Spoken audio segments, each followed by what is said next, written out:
Ladies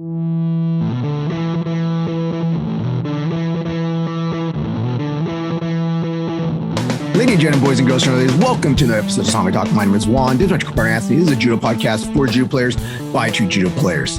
So, Anthony, congratulations. We're not making a big deal out of it. Come on. I'm going to make a super big deal. I'm super proud of you. I'm always proud of you. We're talking about. So, why am I congratulating Anthony? Well, Anthony this past week, which would be a week from now since it goes on Friday, got his fourth white stripe on his white belt. So he's a 4-stripe white belt now. One per year. It's like right around, I think this is around the same time that I started BJJ because it was right around, I think, March that hurt my knee. And then I think it was like 3 months later, I started BJJ because of my knee. So it's technically 1 stripe a year, even though I got all these 4 stripes within the last 2, I guess, if you discount COVID, it's last 2 years. So. Now, I know what some of you might be asking out there is like, come on, Juan.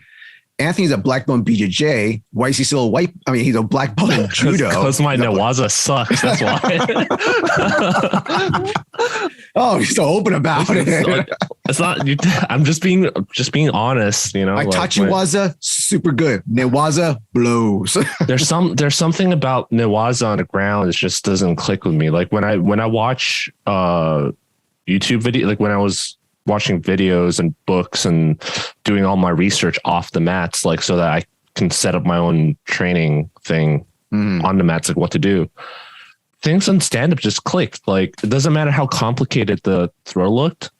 I would look at it and be like, okay, this guy didn't pull enough. This guy shifted the angle a little bit to make that a little easier. I would notice things like that. But for some reason, BJJ, it's like, this is how you do a triangle choke. It's like the most basic sankaku. And you're all legs. You're like a freaking spider out there. Legs everywhere. I swear to God, I watched like a basic sankaku from guard and it took me like 6 months to get it. Like something about my head just does not work in newaza when I learn something. I have to watch something like 1 billion times. And I think a lot of people are going to misinterpret this, but when I watch instructionals for BJJ, I have a lot of BJJ instructionals. It gets kind of boring. I don't know why. I just can't get into it. So I'll watch it for a bit. I'll be like, oh, I can apply it to my judo like this. And I end up just watching judo videos again. So I haven't really gone through a lot in terms of studying my groundwork, which I should spend more time on. That's like on my to-do list. I have this like extra separate browser tabs open just for all these fundamental BJJ concepts that I should learn. And I just told myself, no more watching judo videos, no more reading judo books for the next like 3 months until I get through all these backlog of BJJ stuff I have. And then you're watching judo the next day.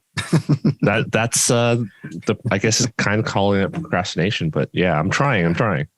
Yeah, but as again, going back to thinking like, well, Anthony's a black belt in judo. He should be like theoretically most places that he should be a blue belt already in BJJ. Well, he started BJJ when he was a brown belt, green belt. Yeah, he started. So he started BJJ before he was a black belt.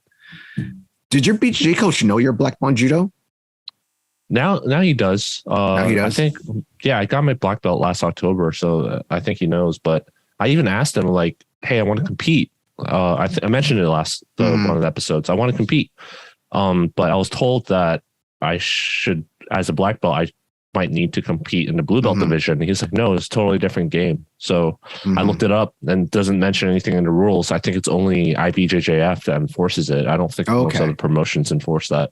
Yeah, because we were talking to some of our BJJ friends at the dojo. Some other people that do cross train, they're saying the same thing. They're like, "Oh, Anthony, you have to do blue belt, or else your dojo's going to get in trouble. Your sensei is going to get looked down upon." And it's like, it's one of those things where I don't officially have a belt color. So it's like, well, I guess I'm a white belt. BJJ guys do it all the time. Sambo guys do it all the time coming to judo. So I don't officially have a belt color. I don't know. I think like my sensei says, it's a different game. Like it took me a long time to stop exposing my back as much. I still kind of do it sometimes, but it's a totally different mindset, totally different game. If anything, I think wrestlers are the ones that should compete in blue belt division. Just the grinding power of taking someone down and holding them there. Nothing better than a feeling holding a man down, not being able to get back up. That sounds terrible. God, but the stripe is not a big deal. It's just a stripe, you know. No. So some places don't even do stripes. Yeah. Well, anyways, congratulations. I'm proud of you. Can't wait till you get that blue belt. All right. And you get something nice and fancy with that, right? I'm just glad there's something that contrast, because I like wearing white gis in BJJ still, white or black. And I'm glad to have something that's not white that clashes. You know, I don't like how it looks. So. It clashes. I get that. No, because the same thing with judo. If I see a yellow belt or any citrus color for the most part, wear a blue gi, it still looks weird to me. I've gotten used to it more, but it still looks weird. It's like you should just wear a white gi. It looks weird. Yeah. Like, you should not be allowed to get students are going to hear this. Sensei Wong thinks I can't wear a blue gi. You shouldn't be able to wear a blue gi until you get a brown belt, because anything underneath that, it just looks a little weird, awkward. Yeah. Yeah. I think when I got my brown belt, I didn't like how it looked on the white belt, on the white gi. So that was when I was wearing my blue gi more when I had my brown belt. So, but now I just wear white all the time. I save my blue gi for tournaments. All right. So that's what happened this week with Anthony. So we're also going to do a little bit of corrections right now, because apparently we had some misinformation in the last episode. So what do we got to correct, Anthony? I wouldn't say it's misinformation, but it's kind of like something that we didn't actually think about. It's kind of obvious. We should have thought about it, but we compared the numbers last episode of Golden State Open to the U.S. Nationals. And one of the Reddit commenters actually mentioned, like, well, U.S. Nationals are just seniors, like seniors and veterans. And there's also kata, but there's more competitors in Golden State Open because has a lot of kids in juvenile divisions. So that obviously kids dominate judo. So obviously the numbers are going to be double. And with that said, I did, compare if I were to compete in both, whether it would make a difference for me. And the answer is pretty much no for my age and my category.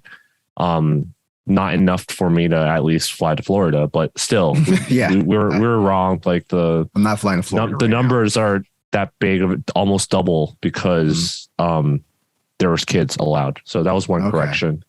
But also at USA Nationals, we also have the handicaps also. So we also have blind judo, vision impaired. The visually impaired judo as well. So which isn't really big. So I don't think it's significant enough to. There's a lot of variables. Let's just leave it at that. There's a lot of variables. It wasn't a fair comparison to just state the statistics out there blatantly like that. The next thing was, I realized that when I was editing the video before I uploaded it, was I kept saying I trained like twice a week, every day of the week. And I'm just like, oh, I mentioned that multiple times. I meant twice a day, twice a day, every single day of the week, except for Sunday. So that was the other correction. Because he'll do his BJJ in the morning and then do judo in the afternoon or nighttime. Well, that was BJJ in the afternoon and judo at night. And if there is no BJJ, I'd go lift weights or run. Basically. Yeah. Like, what was it the other day? I threw you hard and you're complaining that, you broke my rib. And you text me, my rib. I'm trying to squat right now at 12 o'clock at night and my rib hurts. Why are you squatting at 12 o'clock at night, Anthony? Because I didn't lift weights in the morning. I've been running with my dog in the morning because my knee's been feeling better. So I'm trying to get back in shape. Cardio wise, my dog's out of shape. So I've been trying to. Out of shape. Yeah, he can barely keep up with me. He used to outrun me. So I'm trying to get him back in shape. So my work's been getting more busy. So the old schedule that I had before COVID and before my knee surgery wasn't working out. So now I have to fit running. I used to run in the afternoon, but now I have to run in the morning, especially in the summer before it gets hot in the afternoon. I need to run with him in the morning. Yeah. And trying to get back into the same training schedule I was doing before. But on Friday, I was just dead. I think I need to build back up. I was going too fast. So I'm going to tone it back down a little bit. But yes. Well, I was trying to look up something right now, but I don't have the time to look it up fully. But I was trying to look at the names. So I just want to make a little bit of recommendation before we go into our next thing, because this is actually going to be an interview episode, so people can know that. So this past weekend, the UFC had one of their fights in Asia. Was it in Singapore or Malaysia? Singapore. Most likely Singapore. Yeah, so they had their fights there. But what they did there is that, so they did this thing called Road to the UFC. And they're having these like mini tournaments that is going to take place. That's going to take a few years. So they They said it was 4 episodes. It was really just 2 episodes, but they had a bunch of fighters, all a bunch of light guys. I think the heaviest fight they had was a light heavyweight fight. Bunch of fighters, but they had a lot of guys there that were judo players and BJJ people. So if you want to watch some really good judo and MMA, watch some of these fights. And it's a lot of the Korean guys and the Japanese guys, of course, using some really good judo throws and some good like ashiwaza, taking guys down. One guy, beautiful harai goshi and straight into yokushu gatame, and just hold them there. You're like, I was tired. You're like, I'm just gonna stay here for a little bit. I'm work. Here's an elbow. All right, I'm gonna stay here and work. I'm gonna watch that later today after we record this kind of stuff. It was on my to-do list, but what you said really piqued my interest. And also, I've always been saying this, and I get a lot of shit for it. But I think ONE FC in Asia has better fighters than I won't UFC on average. Yeah. I'm not saying not the top level.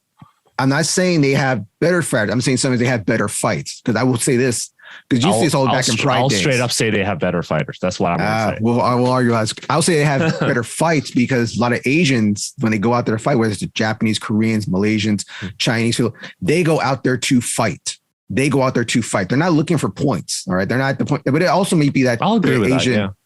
They're not there. Their point system is different because the fight's judged in the whole. You're not trying to win round by round in the American system or the internet, where they call the I can't remember what the US calls their system and stuff, but the American system compared to like the Asian system is judged in the whole. UFC rules or something like that. I forgot. Yeah, the International Unified Rules of Combat. I think that's what the UFC's rules are called. Where the Asian rules are usually just called the Asian rules or the world rules or something weird like that. But those are one of the 2 big difference. In America, fighters are trying to win each round by round, either by punches, by kicks, by takedowns, and control. In Asia, I'm trying to win the fight. If it has to, I still got to look good for the entire 15 minutes that I'm going to be fighting here. So that's where I think the difference comes, where Asian fighters go the entire time. Where you see more of American fighters or some European fighters, or at least people that are used to doing the more American style, you're sometimes start off a little slower. You're more methodical, more paced and stuff. But check it out. I thought it was really good fights, really good judo, really good newaza, some great knockouts, some crazy knockouts sometimes. And just watch it and let us know what you think. All right. Speaking of UFC, did you watch the UFC fight yesterday? Yeah, I watched the main card. Yeah. Okay. Man, Jan is lucky, man. Jan is spoilers for people. It's a week. It already happened. It's Friday. This is Friday. Spoilers in case nobody watched it. In the future. All right, so spoilers. Yeah. Jan's lucky. What was the female fight? Zhang Weili, Valentina. Yeah, well, Valentina, I had her, but I understand it was a very close fight, and I can totally get it. How people, like, even I was yelling at my computer, be like, "Oh, come on!" You think she lost? You think she lost? I heard some people tell me they thought Valentina lost. I'm like, well, what fight were you watching? Like, I gave Valentina 3 rounds, period, but there was one judge that gave her 4 rounds, and I'm like, I know when I saw that split. Well, first of all, I saw the split decision, and I was like, it was close, but I wouldn't call it a split decision, like, yeah. And then I saw that 49-46. I'm like, what the hell was he watching? Like, yeah, I was like 49, 1, 2, 3. My fingers pulling out the math. What? He gave her 4 rounds. Which round 1 or 2 did he give her? But whatever. No, but it kind of exposed a lot of her weakness. And Valentina did a lot of judo techniques with no follow up. But yeah, some of them were slippery. So that's one of her things, that she's really good at her judo, and she used her judo very effectively. It's just this person was the girl she was fighting, the one that she was fighting, was just capitalizing on those little like periods in between. Whenever she would stop to rest, immediately pounce on her. Yeah. And I was like, oh shit, no, she figured out the game plan. And then with Joanna, I was like, she is still one of my favorite fighters. She's still one of my favorites. Yeah. She was a monster. I used to call her a little demon. Like when she would just go up to girls and just be like, just knuckle up with them. God, like she is so one of the most technical strikers I've ever seen across both men and women. So yeah. And I'm not throwing shade. I'm just saying, when she changed her body type and when she moved to American Top Team, things kind of went downhill. Change her body? You mean like the boob job? I was going to say it, but since Anthony said it, yes. Okay. But actually her stuff, when she was at her team, I think it was her European team, she was doing great. She didn't start messing up until she came American Top Team. And it's like, I don't want to blame American Top Team. Well, there's two times she blamed a weight cut. But that's when stuff started going downhill for her. And I don't know what it was because it has nothing to do with her weight cut. When she was on her winning streak of like beating everybody, she would be so lean and so muscular. She looked like I love her, but she looked like a fucking gargoyle. She looked like a gargoyle ready to fucking attack. Sorry, my language, everybody. I'm sorry. Sorry, my language. Pardon me. But like in her weight cut this time, looking at her, she's like, oh, doesn't look as like leaned out and as muscular as she normally does. But who knows? But it's also been in many years, and women's anatomy for fights and weight cuts very vastly different from men. So really, does it? I didn't know that. Of course. All right, but that's our thoughts on those fights. Like, she's one of my favorite fighters. I'm glad. I'm sad that she lost, but I'm still happy for what she had. It's one of the best records, and good thing for Zhang Zili. I can never say her first name right. Like, so you're going to see her versus Carla Esparza, and I think Carla's going to get beat up. That's just my. I'm putting it out there right now. Yeah, she's both. I also, back to the Valentina fight, I also think she deserves a second shot. That immediate rematch? Not immediate. Like, you saw how banged up she was. Okay. But she deserves a second shot, and I think it'll be amazing because now Valentina is going to go back and work on the stuff we were talking about, the openings, and I think she deserves a second shot because it was a really close fight. I think. All right.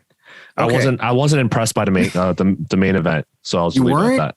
I was like on the edge of my seat. It was a good fight, but it was a good fight because it was sloppy grappling on one side and sloppy striking on the other. So there was times during the newaza that I was like, oh my God, it's over. The round's over. They're going to stay here the entire round. The round's over. They're going to stay here in newaza the entire time. That's it. I will give you that. They were again at those points. It was sloppy grappling versus sloppy striking. So, and it was like a young, inexperienced guy with some weird striking style fighting a guy that's past his prime. God, heat. I can feel the heat that we're going to get from everybody right now. Sorry, that was just how I saw it because I was like, this is exciting. But that's because it's like watching two kids judo matches, like a good kids judo match is what it's like. Let's say I know one of them is going to show up at our club. I know. Mr. Glover Teixeira, I'm so happy you're here. Anthony's right there. Please go ahead. Feel free. Show me your sloppy grappling. No, he didn't have the sloppy grappling. Like I know. But he was gassed out. I would make mistakes like that too when I'm gassed out, which is why it's a past prime. The reason I say Glover because he's training sometime in San Luis Obispo, and it's pretty close to us, so you might show up. Yeah. You wish. You're gonna send him this clip and be like, see what this guy's saying. Someone's gonna send it to him. Just show up at our dojo. Sorry, you must be a judo player to enter. All right, so you want to get the interview now? Yeah, go ahead. All right, so no further ado, let's get to the interview. Now let's get to part interview. Now we actually have Rossy Rascal, a British judo player turned pro wrestler on the show today. He's actually a fan of the show. We're happy to have him here. Thank you so much for being on the show. So thank you much for your time, guys. You okay? Yeah, we're doing good right now. Good. So please explain to our audience. So how'd you get into martial arts and how'd you pick judo martial arts? How'd you get into that? And maybe go into how did you get to pro wrestling from your martial arts? The judo was actually by accident, to be honest. So it was the professional wrestling ambition that I was seeking. And I was 14 at the time, and professional wrestling schools, especially in England, weren't really catered for that age. You had to be more 16 and older. So I seeked out a professional wrestler, and he just said, you need to do judo. You need to find judo and obviously learn that skill, learn the falling, of course, and the discipline that comes with that. And at the time, I genuinely didn't know what judo was. I had no clue. Obviously, you find your judo school, and at the time, I wasn't confident at all. I was very obese as well. At the time, I was a very obese child. So my confidence was not there, and it took me 6 months to actually turn up to this judo school. But as you guys know, obviously, judo gives us so much that I was hooked immediately, and I actually fell in love with the sport itself. So I got into it totally by accident, and then it's become such a huge part of my life. That's great. That's fantastic to hear. It's funny that you say that you wanted to get, your goal was pro wrestling, but you ended up going to a judo school, because I can't remember which, there was a Chinese pro wrestler, I think he's out of Hong Kong. He did a tryout match for the WWE, and he did the same thing. Like, he told his mom, I want to go to a pro wrestling school when he was a kid. And his mom took him, like, okay, I'll take you to pro wrestling school. It might train with Anthony, actually, the same Hong Kong school.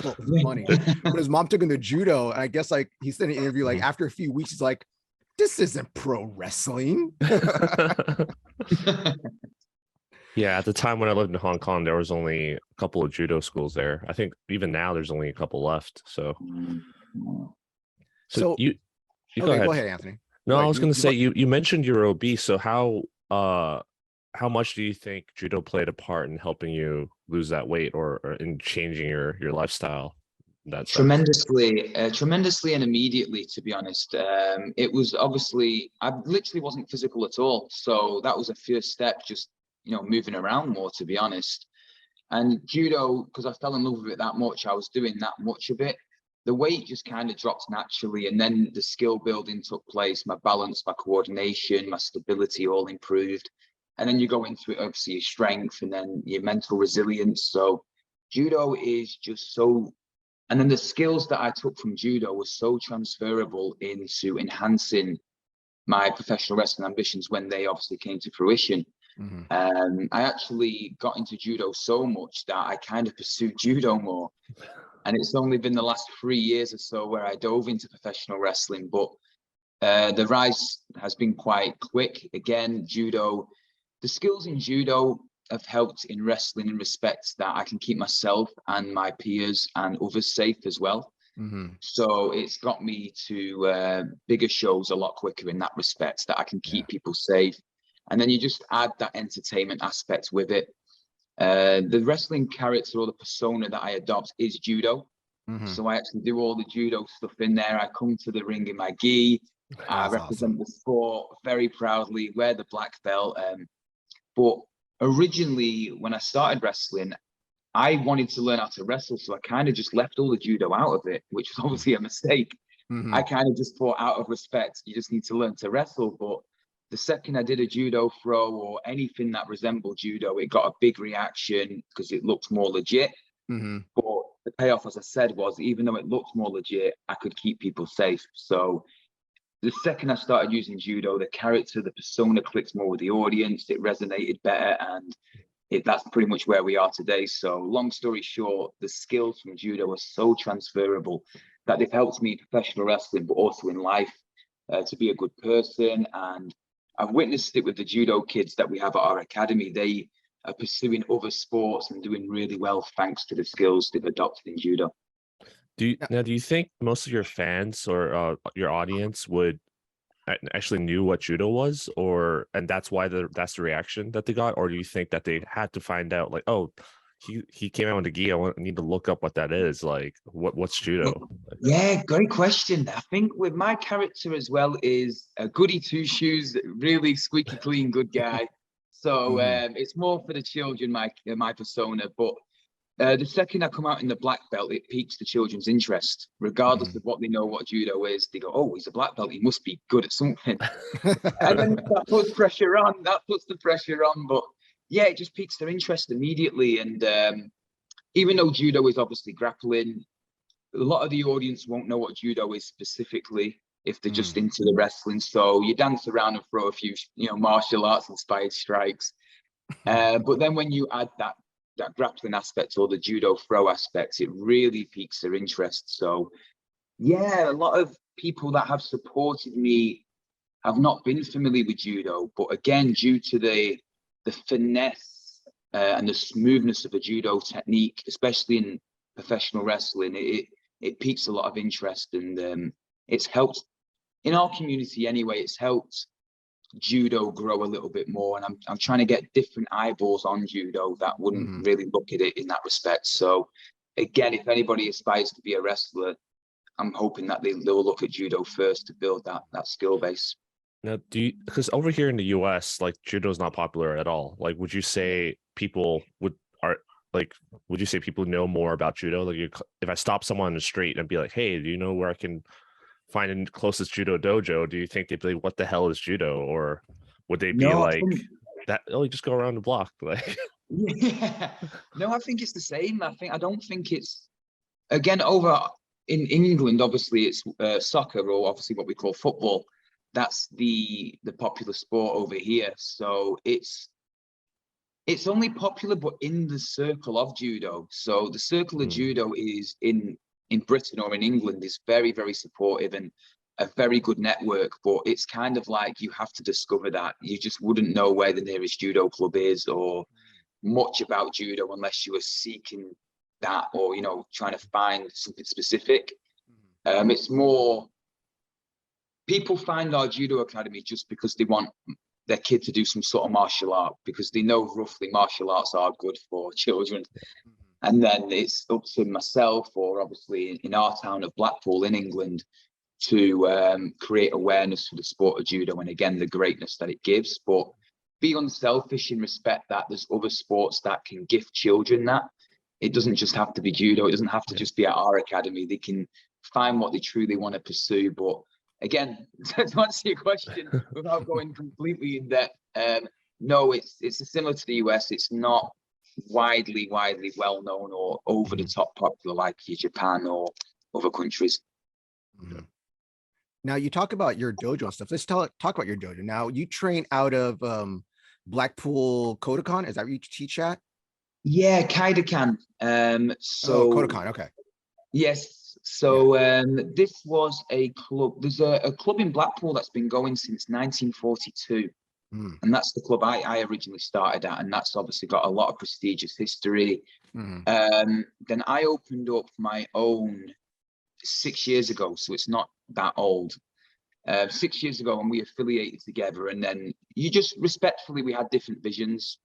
So we went down our own paths. So we've been going 6 years, but we pursued our own venue and our own vision in February of this year. And what's your dojo's name then? Sorry, our dojo is Kaidokan. Sorry. Oh, it's Kaidokan. Oh, okay, Yeah, Kaidokan. sorry. Okay. Sorry, right. forgive me. No, So, no. yeah, ours is Kaidokan Judo Academy. It's funny. We have a problem here in LA with us because we are from Hollywood Judo, but there's a Yes. dojo also in Hollywood Boulevard. That's Hollywood Pal Judo. But everyone gets us confused all the time. Yeah, it's terrible at tournaments. They'll call us up like, God, yeah, your guy over here did this. Like, he ain't my guy. That ain't my student. No, we're similar. We have, I think, we have 2 or maybe 3 judo clubs in Blackpool, and ours is Kaidokan Judo Academy Blackpool. So all the other clubs have Blackpool in their name, and the same with you, the Hollywood situation. It gets a little bit confusing at tournaments and things like that. But no, our academy we focus more on community. So we respect the fact that we welcome any age, gender, ability, and even disability. And we respect that judo is, again, inclusive and it's for everybody. And we love that factor. And it's for everybody in terms of goals as well. So we've got people that, again, want to make friends. They're just there to make friends. People are there to get fit. People are there to genuinely compete in judo or pursue judo. There's people there to do judo just to help their training in other sports. So we use that in terms of our club and say, okay, let's just help the community and find out what people want. And then I cater the sessions as a coach between what they want or what I feel they need as well. That's how we operate. When I first opened it, I wanted it to be a bit of a build an army of competitors. That was the vision and the dream. Because everyone has that at first. Yes. Exactly. So that's kind of how it started. I just wanted it to build an army of children and an army of adults and compete. And then as our support grew, the parents, the children, and the community, we just realized, you know what, judo is so powerful, as you guys know. You've been around the sport, and it can do a lot of good for a lot of people. So it's more down to what do they want out of it, and then we find a fine line between giving them what they want and what they need. Nice. So when you went from doing so you're doing judo pretty seriously, you said. How far did you go? Were you going to national tournaments or going to any international tournaments? Yeah, so I started as a teenager, and I wasn't the brightest kid, so I wasn't really smart. So I kind of just went with the flow a lot, and I found myself competing literally every weekend. But to me, it kind of just blended into normal life. So I was just competing, whether it's a small comp or a big comp, I'll just do it. And most of the time, I didn't know if it was a big comp or a small comp. I was just turning up, and sometimes I'd get a gold, sometimes I'd get absolutely, let's say beaten up. Yeah, it happens. It happens to all of us. So and that's what I coach at our club is if, for example, any of our students go on a nice win streak of gold medals, I'm entering them in the wrong tournaments. They need to step up. So no one at our club will go on mad gold medal runs. I'll say, right, we're not competing at a big enough standard now. Now you need to lose a few. Now you need You're to not going to set them up with cans all the time. That's doing some little can tournaments to go to and stuff. Pad their record a little bit. You don't want that. That's it. No, we don't do that at all. Well, I try not to anyway. I try and avoid that. But yeah, talking through it in terms of where I was and where I've competed, multi-time national medalist, and then we were doing a bit of traveling, heading into a bit of international, not necessarily international circuit like European or the International Judo Federation, but just competing abroad or training abroad. Okay. And then it was kind of, I was still competing, transitioning to coaching and opening the club. And then my passion switched from competing into coaching. So I have a huge passion to coach and experience that emotional roller coaster. And now obviously I'm into the professional wrestling industry. It's the entertainment aspect as well. So I no longer compete. I'm kind of happy with what we've done, but my desire, it just isn't there anymore. And out of respect for the sport or anyone that opponents, for example, my desire just isn't there to compete anymore. I don't have that fire to compete. Yeah. Whether it'll come back, I don't know, but it's not there anymore. So you're still competing. You're still doing you're still doing the indies right now. Okay. Still doing your pro wrestling. You're still competing. Still the same thing to me, in my opinion. So yeah, totally. How did you transfer from, so you said that you always want to be a pro wrestler and stuff. And I've read in some other things that you did. You looked up to, like, you were the ruthless aggression heiress. You're all the John Cena's and you're all about those guys growing up. So how did you go from being a judo player to be like, you want to know what? I'm going to give this pro wrestling a try? Because it's a big jump to go from I know some people say like a real sport to a fake sport, but it's a real sport to an entertainment sport, you know? Yeah. So he already said he wanted to do it as a kid, but I guess the question was more like, when did you decide, like, okay, I think I'm ready to go from judo to wrestling, right? I didn't actually. So again, a lot of things in my life has been by accident. So judo was obviously by accident. So there was an opportunity for an organizer. One of the biggest promotions in England on the indie scenes is called PCW, and that's who I'm currently with, and I'm very proud of. They were offering what they call a white collar program, where it's to experience being a professional wrestler. So they offer 8 weeks free training. You raise money for charity, and then they put you in a match against a professional. They'll make you look great, and then obviously they'll keep you safe, because we know how professional wrestling works. So. Do you get put over? Or do you got to put them over? So here's the thing. This is the cool thing about my story is they don't put us over; they go over. Of course.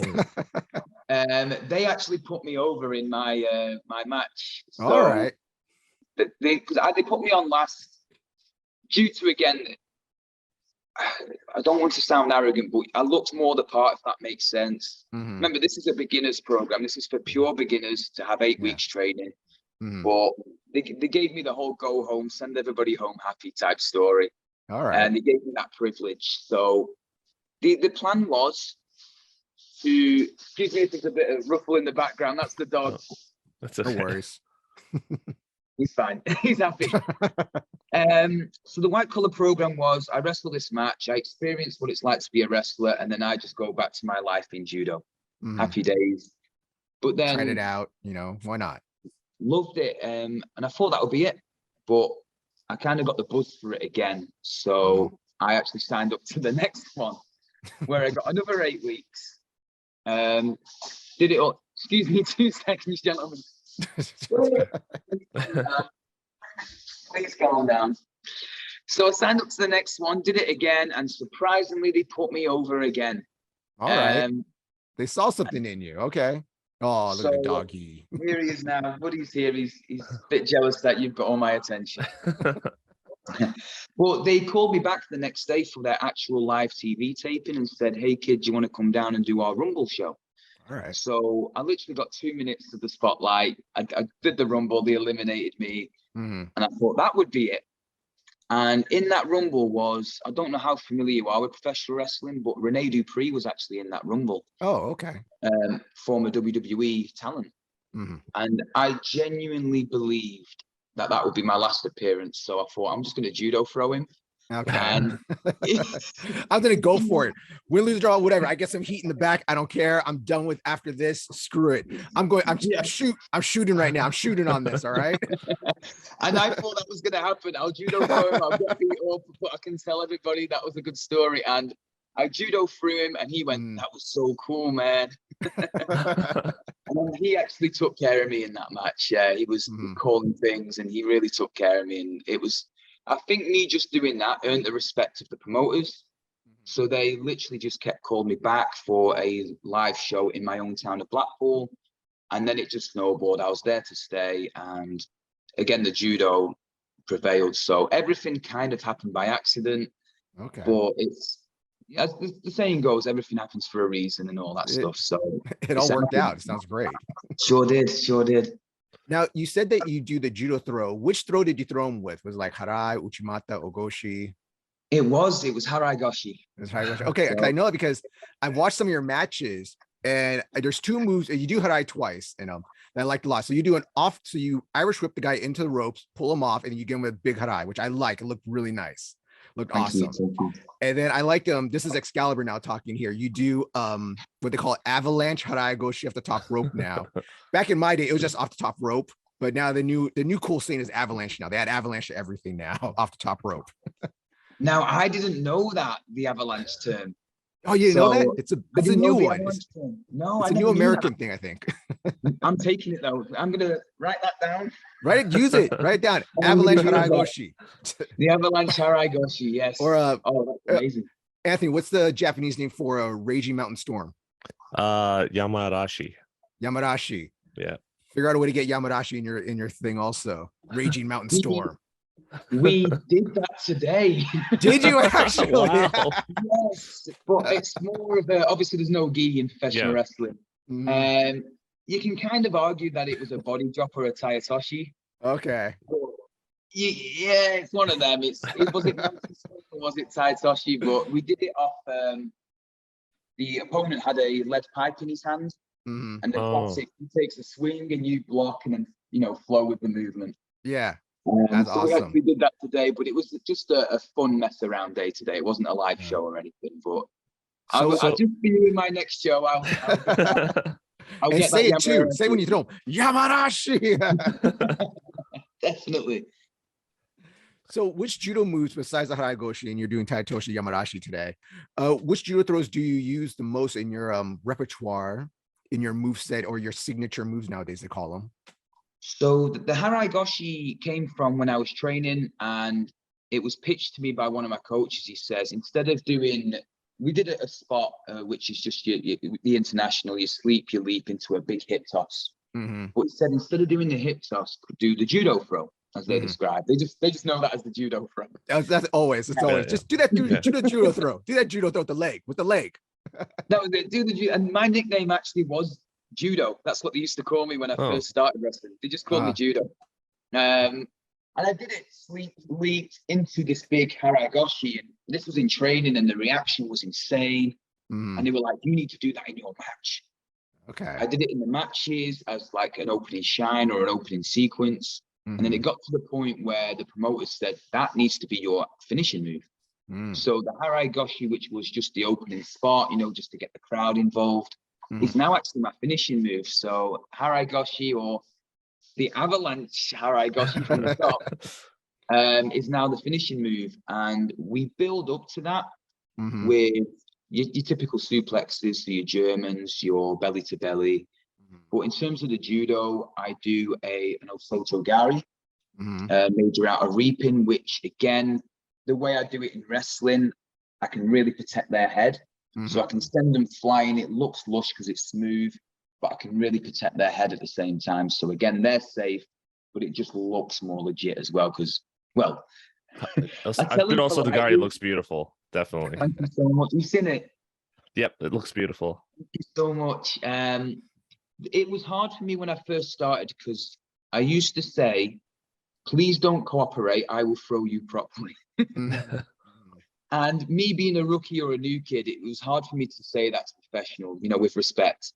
But now that they know the gimmick or they know the persona, I can just say to them, please just let me throw you. Don't cooperate in any way. I'll make sure you're safe. Yeah. It's one of those things like some people don't know, but when you mess around with stuff like this, like when I demonstrate with Anthony sometimes, the more you give me a throw, the worse it's going to be for you. Yeah. And imagine just that on a wrestling match just has to just suck. If you're like, when you give someone STO or an Osotogari and they just give it to you, just like, well, right in his head, there you go. No, you're totally right. That's it. And as you said, it's more cooperative play, professional wrestling, but it's more like, just let me take the lead a little bit in that respect. But as I said, when I first started as a rookie, it was out of respect. I wouldn't really mention it as much when I was against someone that's been around the scene for a while, because it's like, who am I to say, hi mate, I'm going to make sure you're safe. They need to see that. You don't want to ruffle no feathers. You want to be cool with everybody, shake hands, be nice, pay your dues and stuff. I get it. I understand. That was going to lead into my question is, has anyone in the wrestling scene ever asked you for like tips, like, hey, can you show me how you did that? Or like, how did you make the throw look so dynamic? Or just like, can you teach me some judo kind of thing? Yeah, and it's really flattering. I've had people saying that they're getting ready for certain, like obviously, Brazilian Jiu-Jitsu is really popular again, as I imagine it is in the US. It's same in England. So people are trying to get the throw aspect, but again, blend it into professional wrestling. So they've asked me, someone literally asked me yesterday at a show, can you give me advice on the STO, which was the Osotogari? And I said, I do it differently. As in judo, I don't take him directly backwards. I take him on the angle. Whereas in wrestling, they've probably just been taught to take them backwards. And I said, you get greater, again, literally lifting them onto their heels or their toes, whatever direction you're going. And you just take, again, that leg away. It just looks more lush as opposed to taking them back. They're kind of regaining their balance. And it's flattering when, you know, professional wrestlers ask that, because you know, who am I? I'm still a new kid.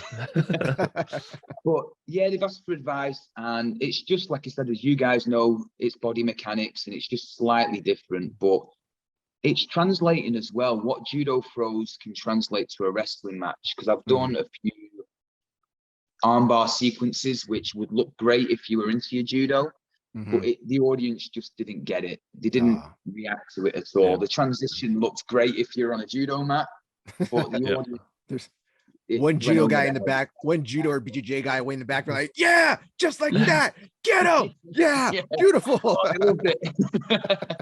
Do you think MMA's popularity and rise has affected your general audience's like reactions to different techniques at all? I think so. Yeah, I think it's more down to the legitness. So again, the way the judo, and I appreciate you guys watching the clips or, you know, doing a bit of research and finding it. I think it looks legit, because in a way it kind of is. So when you've got that background in judo or even MMA, you just had that legitness on top of your match structure, or again, the cooperative play or the audience. It just gives you that more. And again, the audience have that more believable factor then. So when I hit the big judo throw, even though they've seen it a million times, it still gets that big reaction, because it's like, wow, it's a legit move. It just looks so flush. So any of that type of stuff just makes it more legit and looks nice. It looks real when you see a good Haragoshi Uchimata in a pro wrestling match and stuff. It looks nice where sometimes the body slam was like, that body slam was weak. Like you just see like, oh, he's posting his hand on the guy. It's like super obvious. Or the one move that I get I see it a lot nowadays. I've seen actually a lot more often. Is guys would do the gorilla press slam, be like, "Oh, the one-hand gorilla press slam," with other guys that post his hand on. I'm like, keep my balance here. One-handed gorilla press slam. It's like, dude, come on. It looks just do a regular gorilla press slam. You're absolutely right, and it's the same with even just a simple hip toss. They're going to post off your hip, but with the judo throw, with the right mechanics, there's no posting because you don't need any of that. Yeah, you just throw the guy. Again, you're absolutely right. It adds to that legitness because there's literally zero posting involved, and it actually. I'm going to break down the smoke and mirrors a little bit, but when I genuinely, I think what helped as well, the legit. He's breaking kayfabe, guys. He's breaking kayfabe. All right. So switch off now. Is the whole Santa Claus isn't real type thing. Oh no! Don't say our younger audiences. No, he's real. There's a Santa. He comes. Of course, it's real. I get presents every year. I'm a good kid. No, so when I first started, you understand how matches work, and there's certain structures to follow or sequences to remember. As a lot of beginners are trainees, if they forgot, it was always deer in headlights, and you can tell. But our audience was educated and supportive of the new guys and the trainees because we did trainee shows.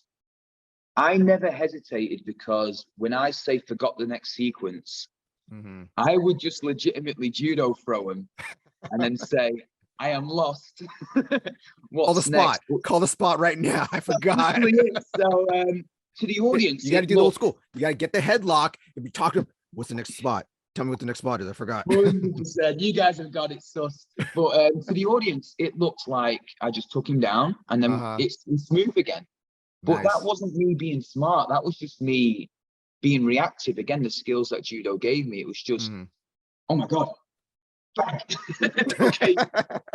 And unfortunately, at the point now where I don't get lost as common, if that makes sense, or I'm more comfortable around the audience, so I can fill in the blanks and fill in them awkward pauses where I don't really do that anymore. But it helped early in my career. They were like, well, this kid's got something, but no, I didn't. I just hesitated, for real.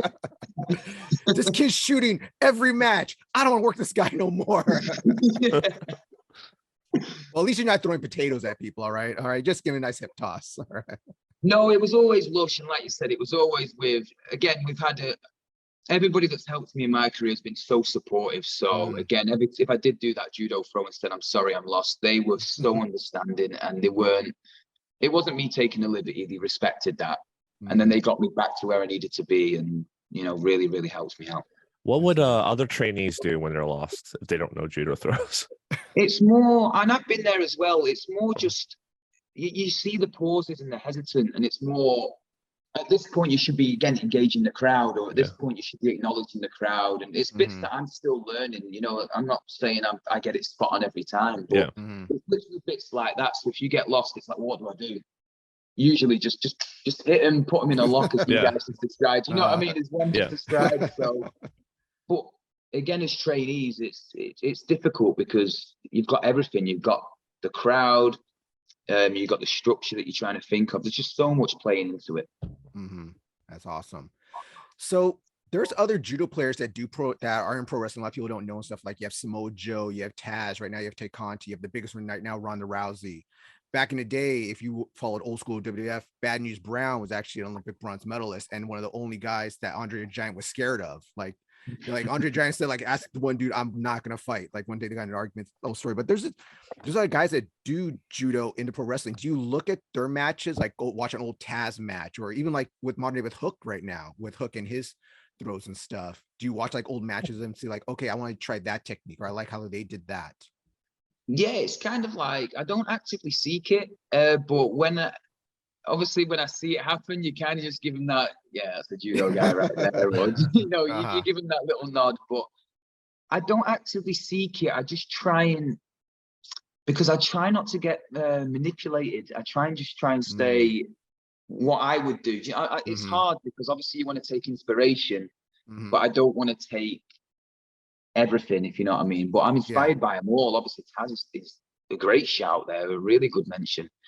Samoa Joe as well, and it's not as obvious, if that makes sense. They're not coming out in a gi or a black belt like myself, but they are blending in, and it's nice even when Taz is on commentary saying the Japanese terminology for it. Yeah. Yeah. I Oh, love that was that. Yoranagi or an Osotogari. And it's like, yeah, Taz is the guy right there. Yeah. Taz knows what he's talking about. It's not just It's it's amazing. not just same old that judo throw, that judo hip throw. Taz actually named the throw like, yes, go for it, Taz. Call it. Say what it is. Every time, and it's so cool. You know, from a judo guy perspective, it's just so cool. It's a nod to us, really, but it's more. I see my wrestling career more as, and this is a real thing. You know, the classic question is: are you a professional wrestler or are you a sports entertainer?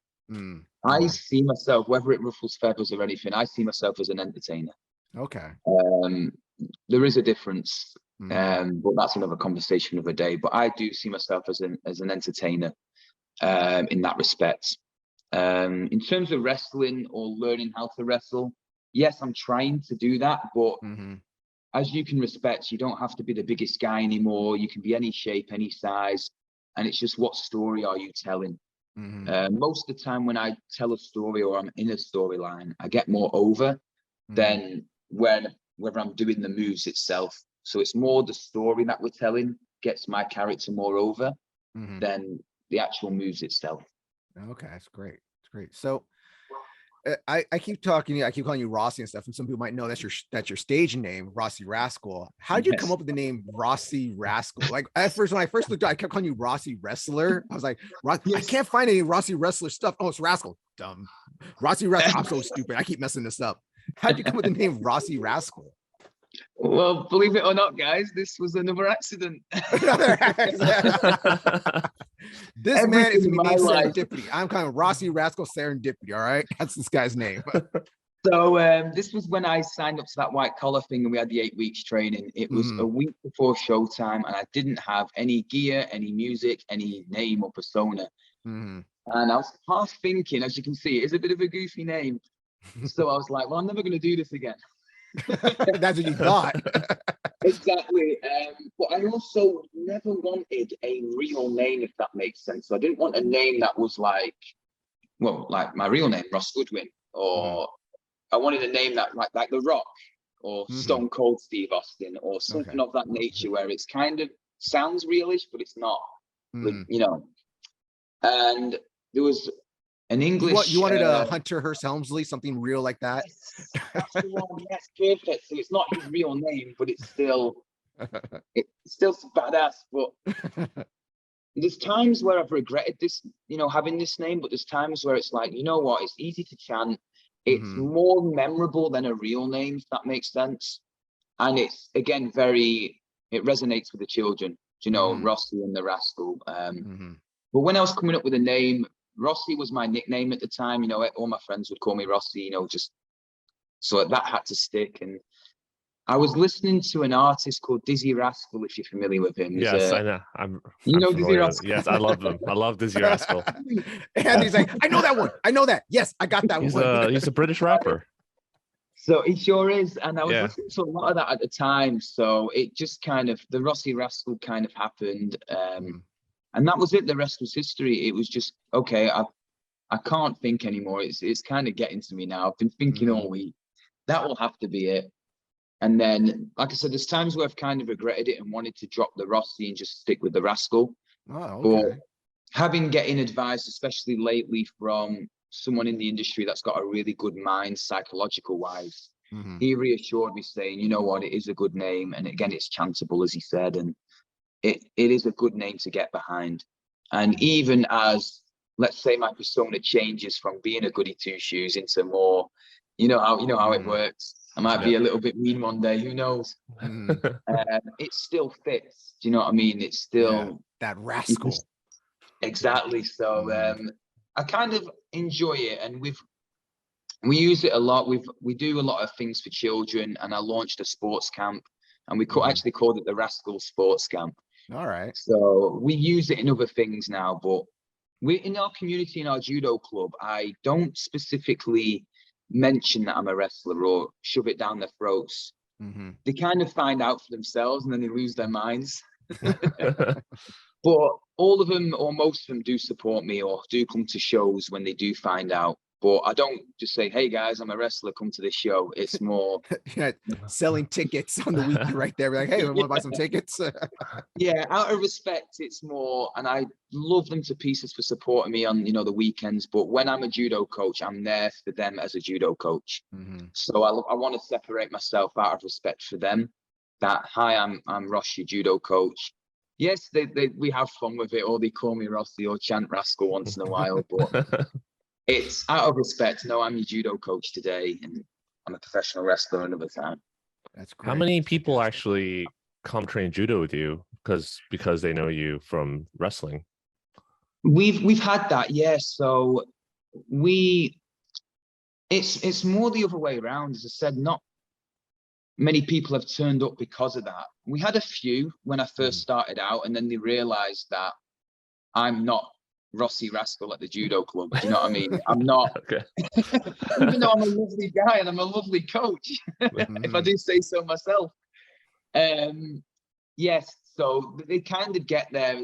It's kind of like, yes, they say hello, but they know what they're in for. It's no, I'm here to coach judo guys, but we've had that, and you respect that will come with it, of course, or you'll be a supporter of the character and want to come down and say hello, which is definitely okay.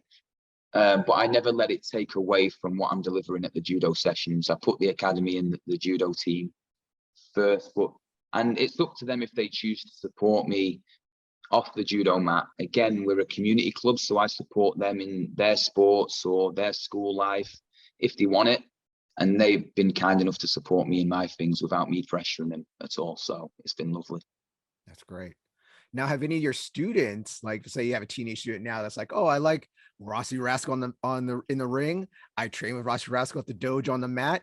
I want to be his tag team partner one day. Have you had any students tell you that they want to follow in your footsteps? Amazingly, that has happened. So one of my students, Lucy, she was 16 at the time. She's now 19 years old, so still very young. So when she was 16, she supported me at a wrestling event with the judo team. But she was there not as a wrestling fan. She was kind of dragged along, hated it. But, oh, this fake sport. Oh, it's so stupid. Oh, I love this shit now. It's just amazing. And she's actually a European champion in Brazilian Jiu-Jitsu. Okay. Oh, wow. When we spoke earlier about me doing this really cool armbar and the audience didn't get it, she thought it was cool. She was the one in the back being like, that's badass. Exactly. And it kind of snowballed. So she's a good kid where she'll try anything and really push herself and challenge herself. And she thought what can get her out of the comfort zone is to perform in front of an audience, not just to fight or compete, it's performing. So she signed up to the white collar program that I did. Okay. She did her 8 weeks training and she got her match on a big stage. But the cool thing was we actually teamed together. So what I'll try and do after this, I'll send you the photo because we did obviously you do that little pre-match photo shoot.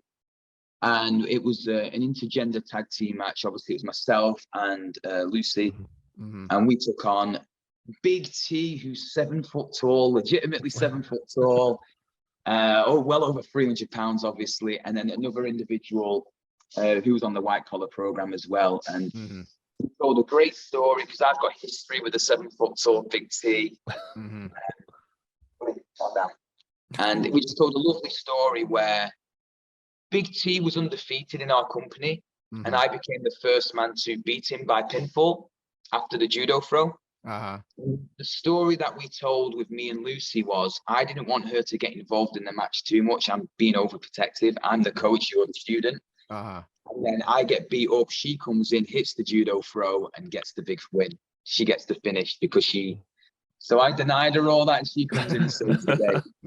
So to answer your question, yeah, it's already been done, and so someone's been inspired by judo or by what I've done, and it's very powerful. And I recognize the position we're in as coaches or as people that look up to us, that we can't mess around with this. We need to do the right thing and inspire people when we can. But again, I don't want to ever be arrogant with it, but we respect that we're in a very powerful position to reach out to a lot of children or even adults, reach out to a lot of individuals with special needs or individuals that just need to escape, you know, for an evening. And I want to use that in the right way.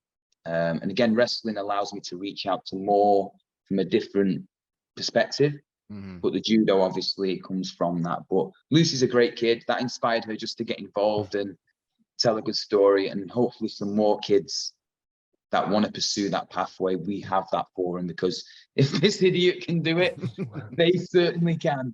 Well, So, to me, it makes it that you make it cool. You know, it's like you make it that, oh, I'm like, you know how it is being a wrestling fan sometimes. You have to be a closet wrestling fan. Like, even me nowadays, I still have to say, oh, my guilty pleasure is pro wrestling. And people are like, oh, okay, you say guilty pleasure, we accept it. But I say, oh, dude, I'm totally into wrestling. Like, I'm a huge New Japan fan. I'm a huge this fan.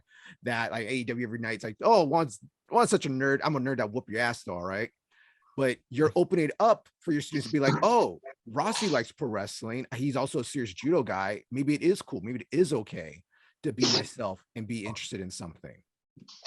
That's really interesting to say, because again, it's the cliche story. When I told people I wanted to be a wrestler, it was met with laughter. It was met with, no, seriously, what do you want to do? Don't be stupid. Don't be silly. I even remember I spoke to a careers advisor in high school, and they said, what do you want to do? And I said, I would love to be a professional wrestler. Please, can you direct me? And they went, no, seriously, what do you want to do? Where can you direct me? That was it. I thought that was my answer. I thought they had all the answers. And they were like, no. So it's now I'm in the position again where if a child says to me, I want to be a professional wrestler, I'll just tell them, I believe them. I believe you. But it's down to how bad you want it. You know, you will always find a way if you want it bad enough. If you don't make it, you didn't want it bad enough. So I respect that every child, I respect every child's aspiration. And at the Judo Academy, I tell them to set goals so high that people do laugh at them. And when they do laugh at them, that means that it's a big goal and you must pursue it.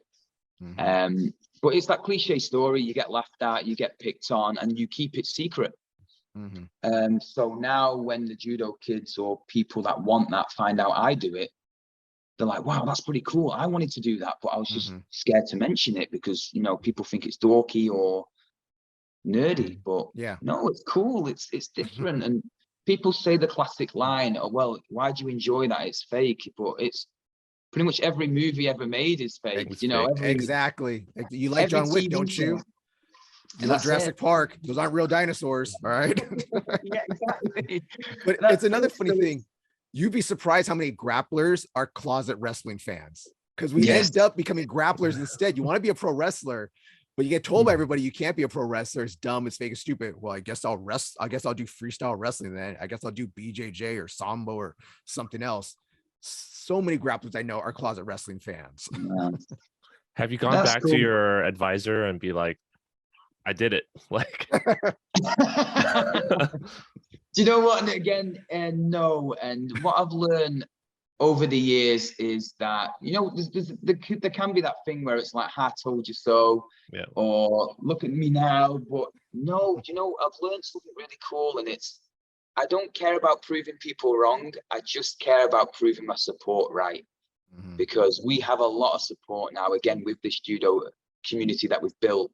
So I focus on proving them right rather than proving people wrong. And I put all my energy into them supporters as opposed to that, I don't know, haters, whatever you want to call it. I don't put any energy into them. I put all my energy into my support and people that are willing to accept that I'm trying to make a difference or do something. And again, I will try my best to listen to people when they have a voice and want to express themselves.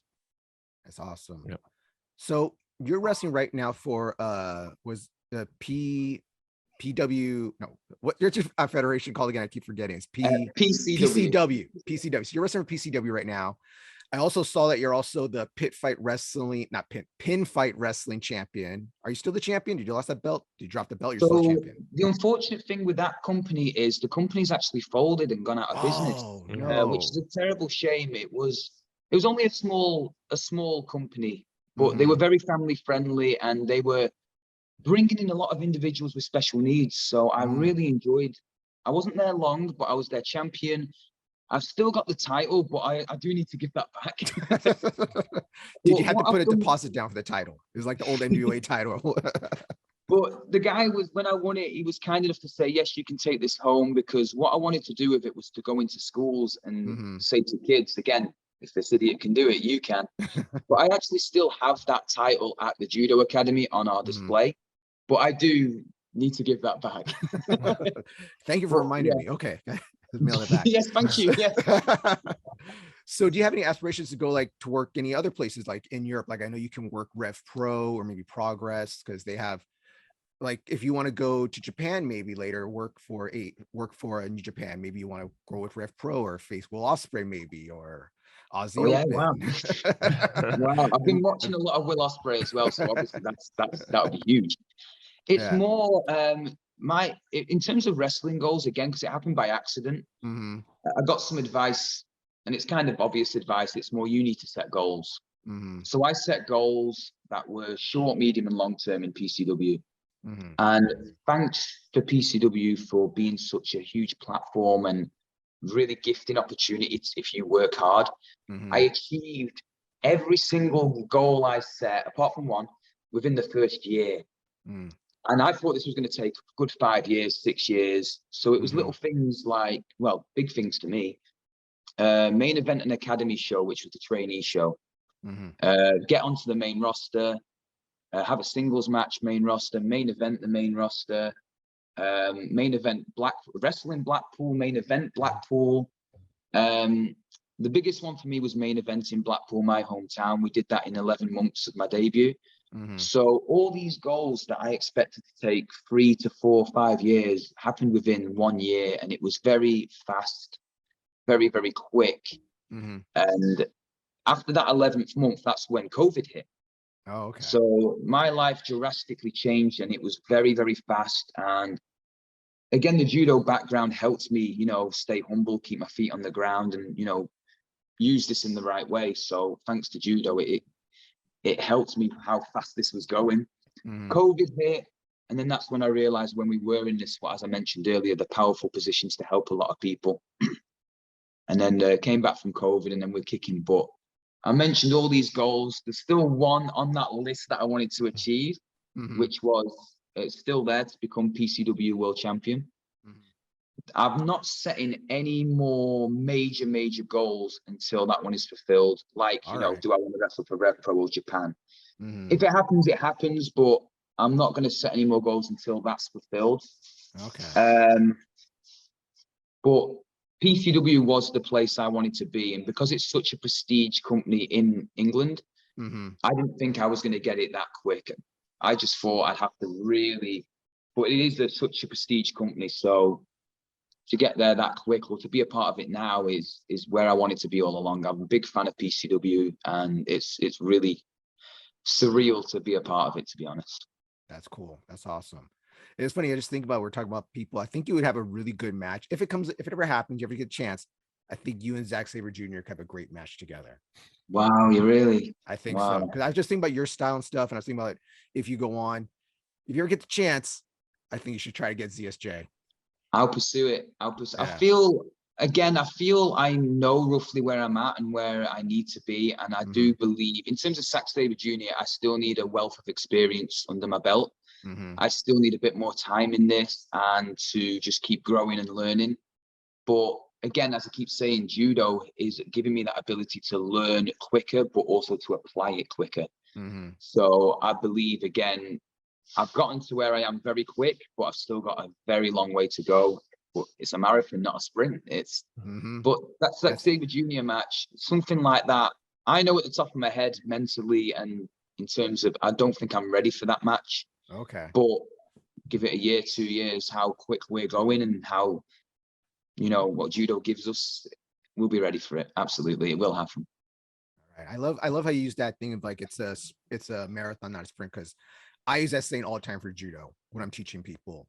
People think you learn judo in 5 easy steps. No, it's a marathon. It takes time to learn how to do these throws, you know? So I love that saying. I love your mindset right now. It's like judo gives you so much, teaches you how to set goals, reach goals, and you're not just looking for the quick fix, you know?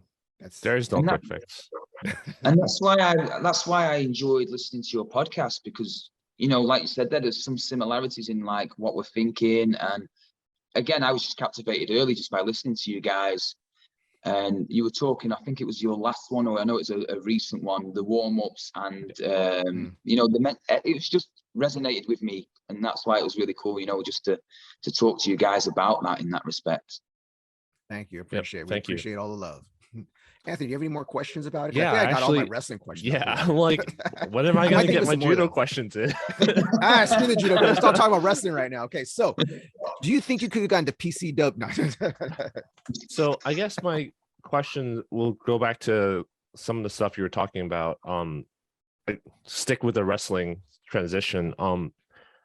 Some of the falls that wrestlers take are pretty intense. Like even as a judoka, I'd be like, I don't know if I want to take that throw, you know? So was there anything you learned from wrestling from other people, or just the way that they train and break falls that kind of helps with your ukemi, or something that's drastically different or similarities? Yeah, I think with it's kind of like, obviously taking bumps in a ring is not pretty, and I call it save your bumps, and again, I've still got a long way to go, but I'm experienced enough to not take silly bumps in matches when they're not necessary or not going to get that reaction. But yeah, it sucks. You ain't taking last rides like 5 times in each match, all right?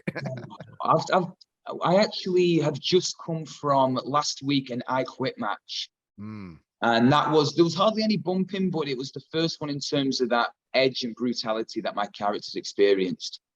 But in terms of the bumping, I feel because the timing, because it's judo mats and there's no give, and we've done, you know, ukemi and judo a lot, you can kind of get it almost perfect where you flow with it to land safely. And that's helped in wrestling. You flow at the right time to take a lot of the impact away, or most of the impact anyway. There's times where you're going to take a bump and you just got to take it. But judo, again, the timing of the rolls or the timing of the yoko ukemi, it just flows really, really well. So that's really helped my professional wrestling. It's helped me bump more, but as you know, you got to add that intensity in a bump in wrestling. It can't be lush and finesse.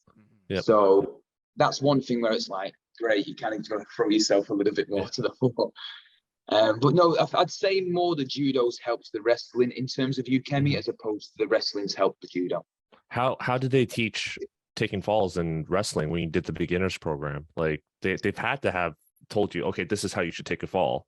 And did some of the stuff were some of the stuff like, I don't know about that. Like it was more, so I go in with an open mind, so I'm not one to go in and say, hi, I'm a judo black belt, I know how to break fall, I've got my butt kicked for a lot of, you know. It's just more yes sir, no sir, and I did what they asked, and they'd always say, oh, that was really good, and well, thank you very much. But we would build them up, especially with beginners. So you actually start on a crash mat, and then you take the back bump.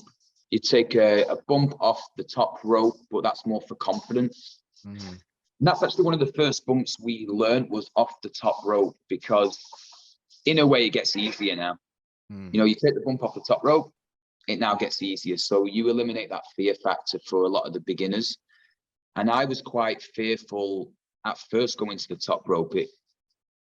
It was quite daunting. Even as a black belt, wow. Yeah, totally. It's very high up.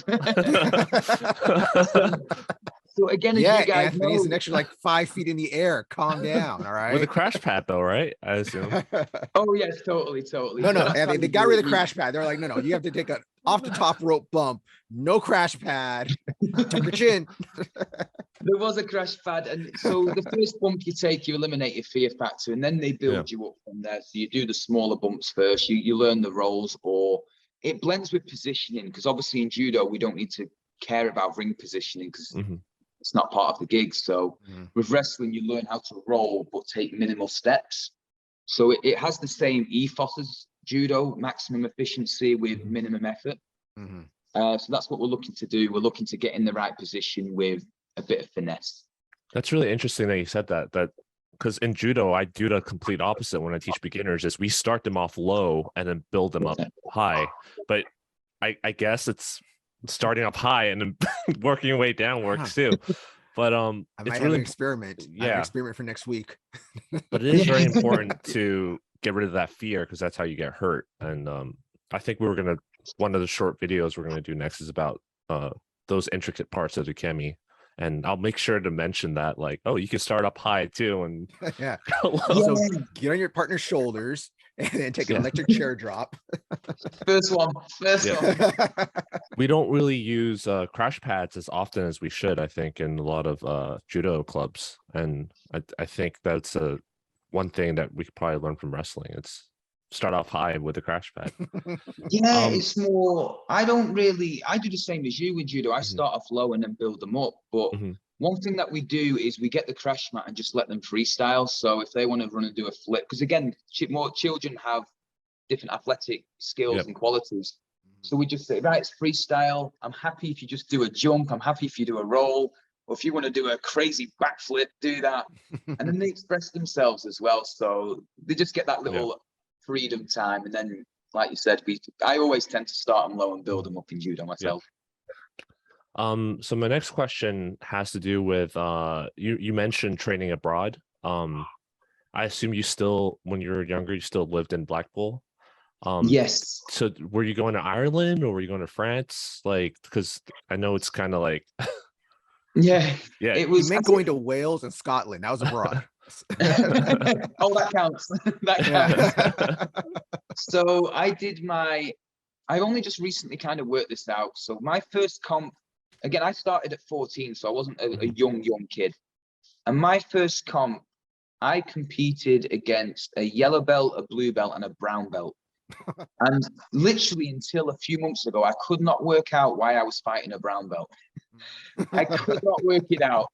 And then I realized that it was an age bracket. I was in, I think, under 21 category. So I was a 14-year-old fighting up to under 21. Oh, man. I didn't know that. I was just like, well, that's a big bracket right there.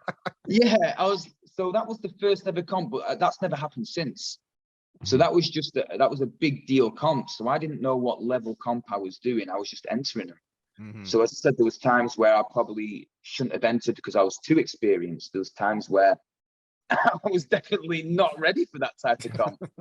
And then, but that's given me more. Do you know what I mean? But now I understand how the comps work, obviously, for my kids. But when I was a kid into it, it was so new and I was so fascinated. I was just kind of turning up and going with it. And just, that's the thing about judo is you kind of learn to fail before you learn to win, or basically you learn how to fall and get back up. That's judo. You learn to fall and you get back up, and it's taught me a lot in that respect. Yeah. Okay. You also mentioned you were like kind of shy, so you're waiting like 6 months before you started training. And one of the most common questions I see people ask online is like, should I get in shape before I do judo? Like, should I go do this? And people are always like, no, just do it. Just go sign up, go show up for a class. Did you kind of do that too? Like have that hesitation saying, maybe I should lose some weight first. Maybe I should go do like a 3-mile run before I start judo. So interesting. That's really interesting because that is a barrier for a lot of people. No, that wasn't it. It wasn't down to the fact that I was overweight. It was genuinely down to I had no people skills. I was not confident. I didn't put my hand up in class. I just wasn't good with talking to, again, because all I've had is that talk of I want to be a wrestler, and it was always no, you can't. So I've always been, again, cliche story. Every time I've spoken, it's been shut down because every time I speak, it's I want to be a wrestler. So I kind of lost a lot of confidence as a kid in wanting to talk because everything I said was shut down. So the shyness kind of came from that, and I was kind of scared, and in that respect. But the judo helps because the coach, when I started as a kid, very interesting human being, very, very psychological. And I still use some of his tricks because I've only just worked out what they mean now that I'm an adult. But there was one where he coached me for a few years, and then he technically retired. He wanted to enjoy his family life. And I went back to him when I earned my black belt. And I said to him along the lines of, I turned up to your club, obese, shy, nothing to offer, and wanting to be a wrestler. So basically learn judo, disappear. So why did you say I could stay or give me a chance? Because when I joined, he was turning kids away at the door saying, no, we're full. So I said to him, well, why? And he gave me the most rubbish answer ever. He said, well, look at you now. And that was the answer. And it's one of them, it's like, you couldn't have known that. You could not have known that. But could he? Do you know what I mean? Yeah. Some people have that he was very feeling, wise. gut feeling. Yeah. He was very wise, but no, there's no chance. But what I learned from that was, and it's very cool, is because he never turned me away. No matter who walks through our academy, I always accept them and I always give them a chance to try their best. So I'll never say we're full. If for whatever reason our academy gets full, I would try my best to open a new class. Because the kid that I could turn away could be that kid that wanted to be a wrestler, or that kid that is going to open up his own academy. So I'm always actually scared to turn people away because of that reason, because he never turned me away, and we've done a lot for the community since. But there's no way he could have known, like, I was going to be a black belt or be a wrestler. There's no way. If he did, then fair play. He's a wizard or something. He should be playing the lottery. That's what he should be doing if he do. Yeah. So how do you balance your coaching with your professional wrestling? Like, I'm sure both of them take a lot of time, because you're not just like what I'm doing, which is like show up twice a week at a judo club and just teach a couple of classes. Yeah, it's more. Again, it's all lockdown. I've realized again that I'm in a position to help a lot of people, and I realized that I think it's my role in life at the minute, and it goes a little bit deep with it, to be honest. I respect that this is what I'm here to do, and this is what I'm going to take seriously. And as you guys can respect, you've heard of the man John Cena. Yep. Yeah. How his work ethic and what he does is very inspirational, and I kind of try and base my wrestling character on him, and I based a lot of stuff I do in life on him, and it literally, I try and follow that same pattern, but I don't really have days off, but I don't get exhausted from it because I enjoy doing this, and the wrestling gives me energy.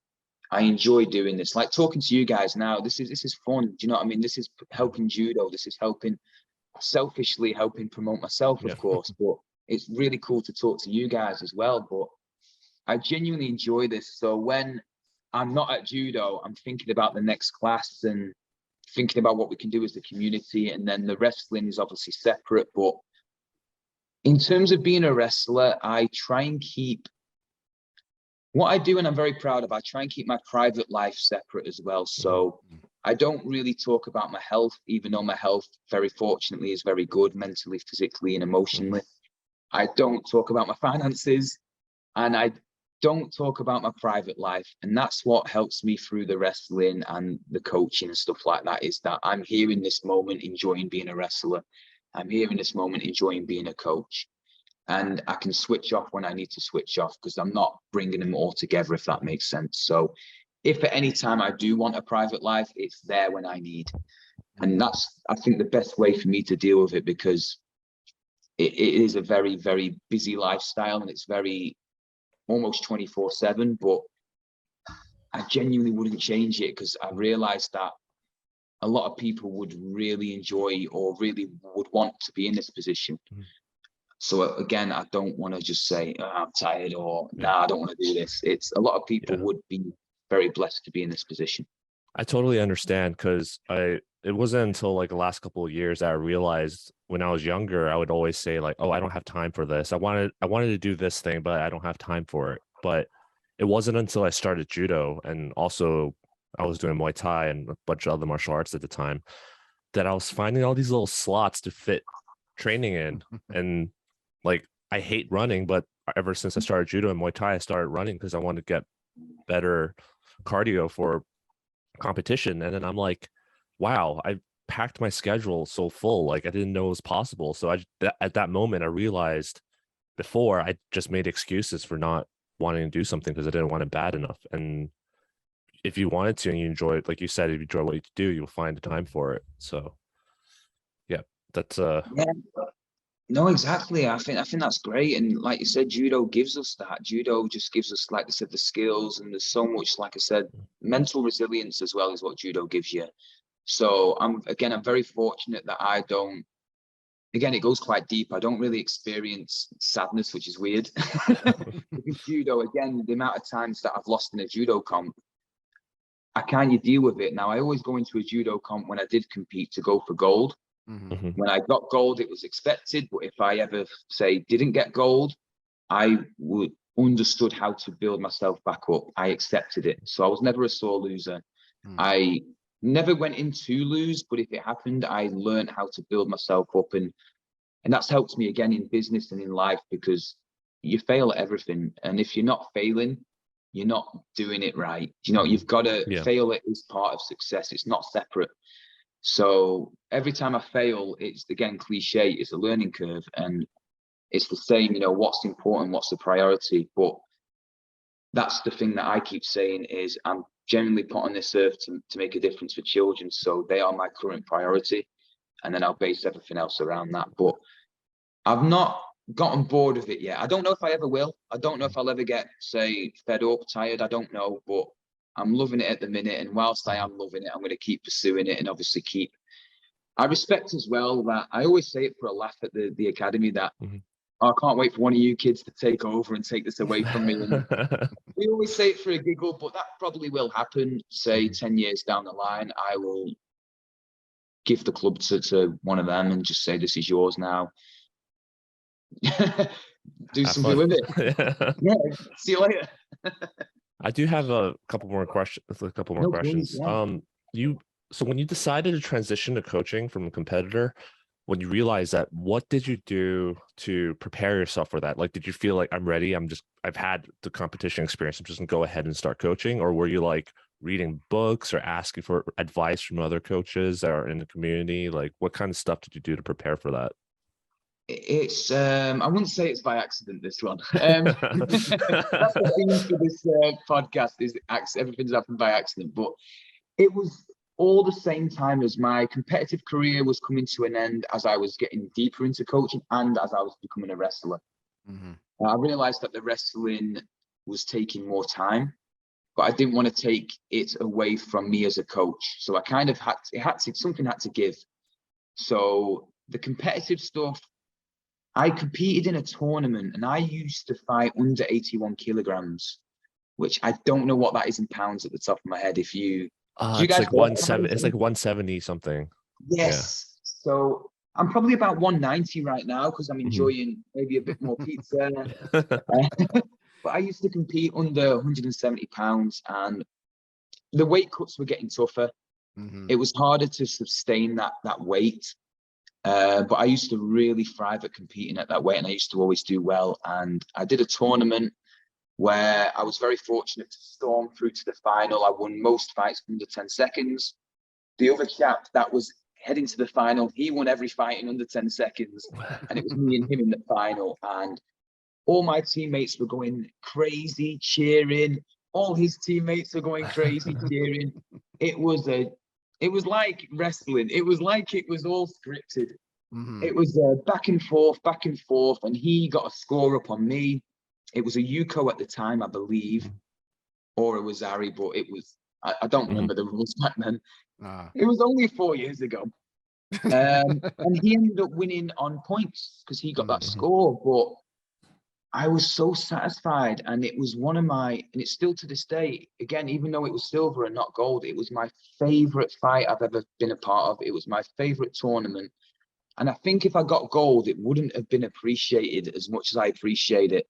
So as you know how wrestling works, you go out, you bow down and give the next guy, or you go out on a loss. And I just felt that because I lost, but I came so close, that was the perfect time. And again, the weight cuts were getting difficult, but after that fight, for example, I don't think I could have topped the excitement.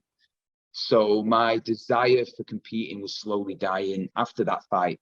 Because I kind of competed a little bit after that, but nothing was giving me what that fight gave me.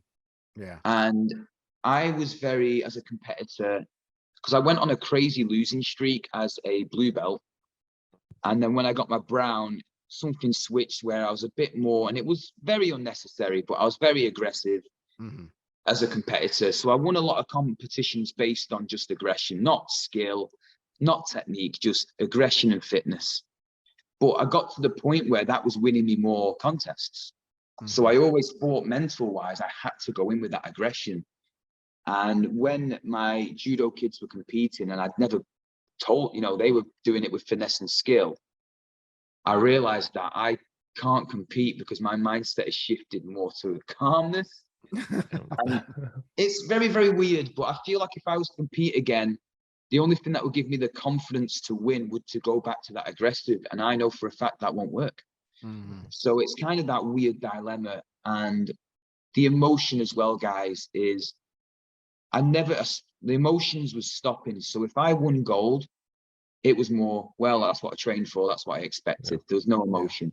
If I got silver or bronze or nothing, it was, well, I know I can come back and, you know, get back on the horse. So the emotion when I was coaching was, as you guys know, your heart's racing.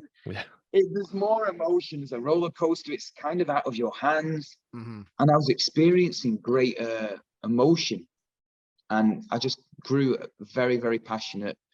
And there was a kid that I was coaching, and he changed my mindset entirely. He was fighting for the national title in the adaptive or the special needs category. And he won 3 contests. So he was on course for gold. And he was competing against another child who was really struggling. You can tell he was autistic and he was very overwhelmed. And in my head, very selfishly, if that was me, I would have seized that opportunity and gone, well, this kid's overwhelmed. I'm going to win this gold now. I'm going to be a national champion. My student took the initiative and in respect, I wouldn't say took a dive, but let the other kid work and throw him. And I'm thinking, you've just thrown away the national title. I've just gone, what are you doing? But then I realized almost immediately, wow, there is more to judo than, and that was when I realized, and that was the end of my competitive career when I was coaching that day. I just sat there and thought, there is way more to judo. This kid that was overwhelmed is now happy, thriving, smiling.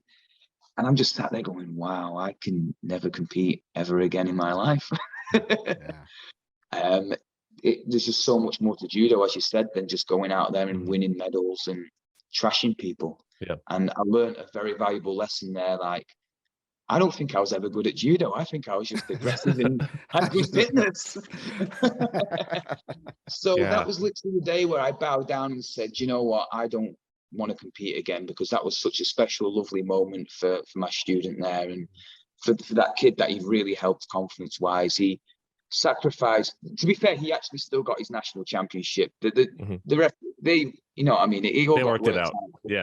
Exactly. So they knew the scripts, as in the referees and the judges knew that what he did, but he was willing to sacrifice that national and that goal just to give this kid more comfort. And it was literally the sweetest thing I've ever seen in my life. So that's me done as a competitor.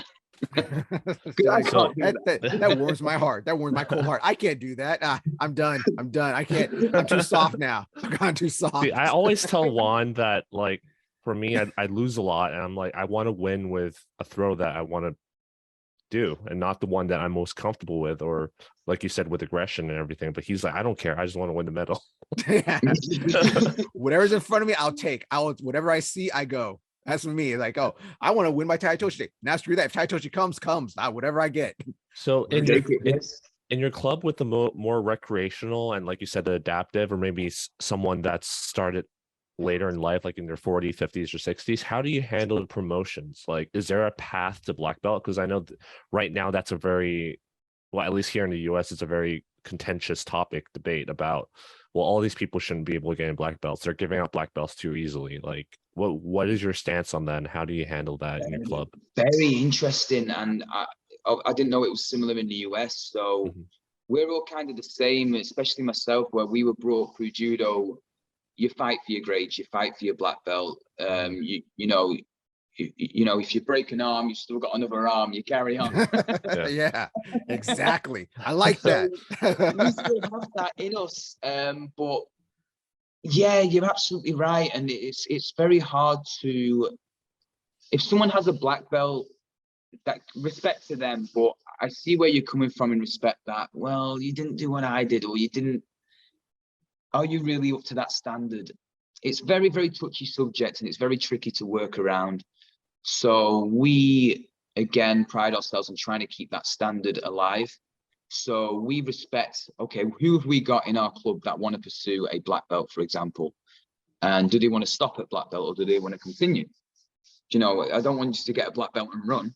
Yeah. So we have our competitors where, I don't know if it's the same in the US, so you can tell me how it works, but in England, you have to turn up, when you're a brown belt, you turn up to specific events. If you win 10 fights, eventually you'll get your black belt. If you win 5 in one day, you get your black belt, but it has to be at a specific dan grading. Yeah. So I train all our competitors and say, you must get this on the day. You have to win 5 fights in one day. So that's how I try and keep my standard. And I put pressure, it's very mean. I say, if 5 fights in one day, that is amazing, but I will not. I'm going to scribble them out. So from a competitive perspective, I keep that pressure on. But we do have, again, an individual with special needs who's a brown belt, and he's pursuing his black belt. He can't compete. He's, do you know what I mean? There's different levels of capability. So we are working down the long road. I think he's been a brown belt for 3 years. He will do a theory, but it's judged. He's got another 2 years. I want him to work on it for another 2 years. But he has to demonstrate not just that he can do it, but he understands it. And if he, for example, can't do a sort of Gary, he needs to justify why he can't and give us an alternative. So you eliminate that whole, we don't just have to be savages or fighters, but you also protect the fact that, well, you kind of do have to earn this, guys, And that's what I love about judo. We don't have, this is me gonna rattle off other arts, and I shouldn't, but we don't have 8-year-old black belts in judo running around. Do you know what I mean? You have to be, I think, at least 15 or 16. So it protects the sport a little bit more. But it's interesting you guys have a similar problem, if you will, that, it's a touchy one. Yeah. So the way that you talked about the competitor path, how you have to fight people and win, I think we used to do that like once a year, but then COVID kind of put a stop to that. And also, I think we just have been bleeding so many numbers that there just weren't enough people of the same rank to show up to fight. So I think that's not the path anymore. That's really viable. It's still possible, but not very viable. And it's really interesting that you said that about how how that you can just like test him on the theory and ask him to justify why he can't do it and give an alternative. Now, are you the one testing that, or do you have to go to like somewhere else to test? Because I know some countries you have to go to like the national, like for you is probably BJA or something, and they would have a testing day that everyone from around the city shows up and has testers there that are not your sensei essentially. Yes, so we're trying to do it in a smart way again. So yes, it won't be me examining it at all. It's me just kind of saying, yes, okay, I've seen this, now we can move on. So the examiner will take my word for it in respect that, have you seen him do this?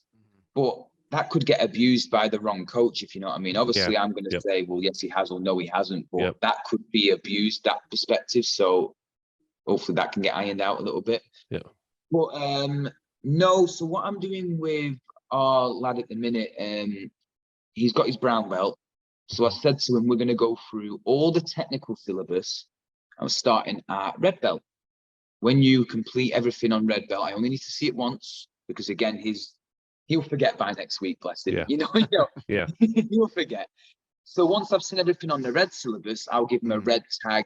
This is all made up, just to give him a sense of accomplishment. Because he's going to be a brown belt for a long time, and he won't get that feel of accomplishment for a while. I'll put a red tag on his brown belt, then a yellow, then an orange, and work all the way up. When he eventually gets that brown tag, that's when I'll go to an examiner and say, okay, this is what we've been doing. Can you test him? How long will it take? I've asked if we can go down a competitive pathway, which you can with special needs, but the individual that I'm thinking of at the minute, he's not really capable of traveling, and he's not capable of a competitive pathway. So that's ruled out. So that's the pathway that we're going down. Is we're trying to create our own incentives just to create that sense of accomplishment whilst he's in this long path. Yeah. But he will be examined by someone that's not me. But I'm in communication with this examiner to give him updates. This is what we've been doing. This is what he struggled with. This is what he's doing really well. And this individual, yes, he wants to pursue his black belt, but I asked him what he wants out of judo, and his answer was he wants to make a lot of friends. So Okay. again, that's my heart. I can't compete ever again. I'm gonna tell my wife about this. I'm gonna tell my wife about this afterwards, and she's gonna be like, when you surround yourself with this, I can't compete ever again. Oh, yeah. Blackpool seems like such a soft place. I thought it was a hard town. I thought Blackpool was all beat them up in bar fights. You're ruining my image of Blackpool here. It's supposed to be tough. So where's the Blackpool Combat Club when I need them? Oh my god! For our listeners that are in the US, the red belt is actually the first rank in British Judo. So that's just clarification, because some people are like, why is that person wearing a red belt? Because it's also what you wear as a 9th or a 10th time. So we're just is that the same in the US? Sorry, is the red the first one? No, it's not. I think you guys are the only ones that use it. No way. I'm pretty sure you guys are the only ones that do it. Yeah, because you're right. That's 7th dan, or that's so there's times where I've kind of jokingly, some of our black belts have said, oh, he's a 7th dan, by the way. No, he's a red belt. This 5-year-old 7th dan. So it's really interesting that I love what you're talking about, how you guys have adapted this to suit the needs to this individual without sacrificing the spirit of what the black belt means. Did you come up with this, or is there other people doing something similar? Or do you have plans of like sharing this framework with other clubs or with the British Judo Association to help get more people like that into judo? Yeah, I've sought a lot of advice, because again, obviously, when I first started coaching, I was very, very young. And that's why I wasn't really taken seriously originally. Again, in terms of opening this club, it's only 6 years old. So I've just, again, you leave your ego at the door. You know, judo is all about that no ego. So I've sought a lot of advice, a lot of help. We attended an adaptive judo course. So it's a course to help coach individuals with special needs. Was that run by the BJA? It was, sorry, yeah, it was run by the BJA and Northwest of Judo, which is our area or our region. And again, that was very well run. I learned a lot from that. You share ideas, but again, if someone's done this, then great. But when I might have seen it subliminally, I don't know, but I feel like I came up with it, that whole give him a red tag, give him a yellow tag. It was more, I just need to reward this guy because he's going to spend another 2 years without getting a grade or something to feel good about. You know, he's just going to turn up, work hard, feel a bit overwhelmed and go home. So I feel like that will work with him. Oh, wow, I'm a red tag now. Or wow, I'm a yellow tag. And we can enjoy that as a team, because he is getting better, and it's all well giving him a clap or a cheer, but he's got something to take home or something to show for it now. And I think that's very, very important, especially again on the adaptive pathway or the special needs pathway. Yeah, our sensei doesn't like the idea of Sankyu, Nikyu, Ikkyu being brown. He thinks it doesn't really make sense. But I think for us, it's like, personally, I think it's a way to weed out the people that like give up because they're not giving a new belt for long periods of time. So that's a separate conversation for us, because like we talk about this time. I'm very old school, so I grew up doing judo. You're a white belt for 2-3 years, then you got your brown belt. 2-3 years, then you got your black belt. So then when we started adding belt colors, we first started doing like the stripes, and I was like, I don't like putting these stripes on people. They was like, okay, Juan, we're gonna start giving belts. Like, oh my god, here's a yellow belt. You're an adult. I don't know why I'm giving you a yellow belt here, but here's one. But I've had to warm up to it, because people do need something to work towards. I'm gonna make them feel themselves better. It's like, oh, I got my yellow belt. Oh, I got my orange belt. So I totally understand. I've gotten warm to the idea. I was really cold when I first came to the idea, but I was much more warmer to it when I first started.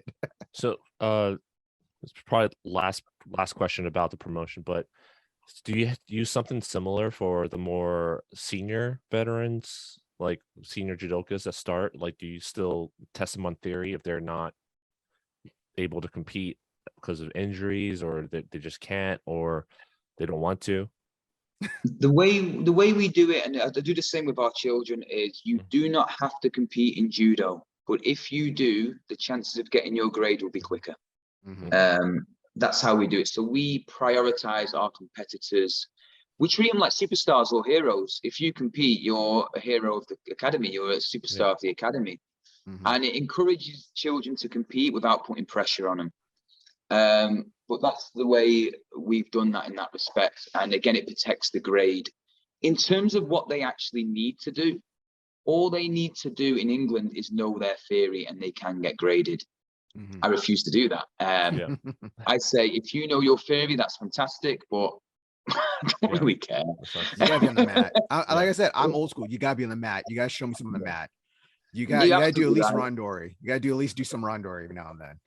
Totally. So the way we do it is, especially the first grade, I base that more on attitude, attendance, who they are as a person. Are they showing, I don't tell, again, we include individuals with special needs in our classes that might need extra support and help. I don't tell our beginners who has special needs. I let them work that out for themselves and take the initiative. Are they taking liberties, or are they going to actually recognize and support this? That shows a great quality. So it's like a video game, more experience points for that grade. When I feel they are ready for that grade, whether it's red, yellow, whatever, and I feel, okay, now I'm going to grade you. Again, I love how old school you are. We put them through a very, very tough evening.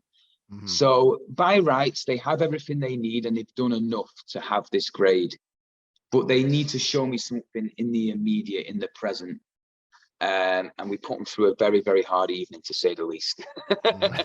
And when they wear that grade and they've got through it, it's obviously fitness, randori, and a mix of psychological tricks just to make them doubt themselves and break them a little bit, but within reason, in a safe environment.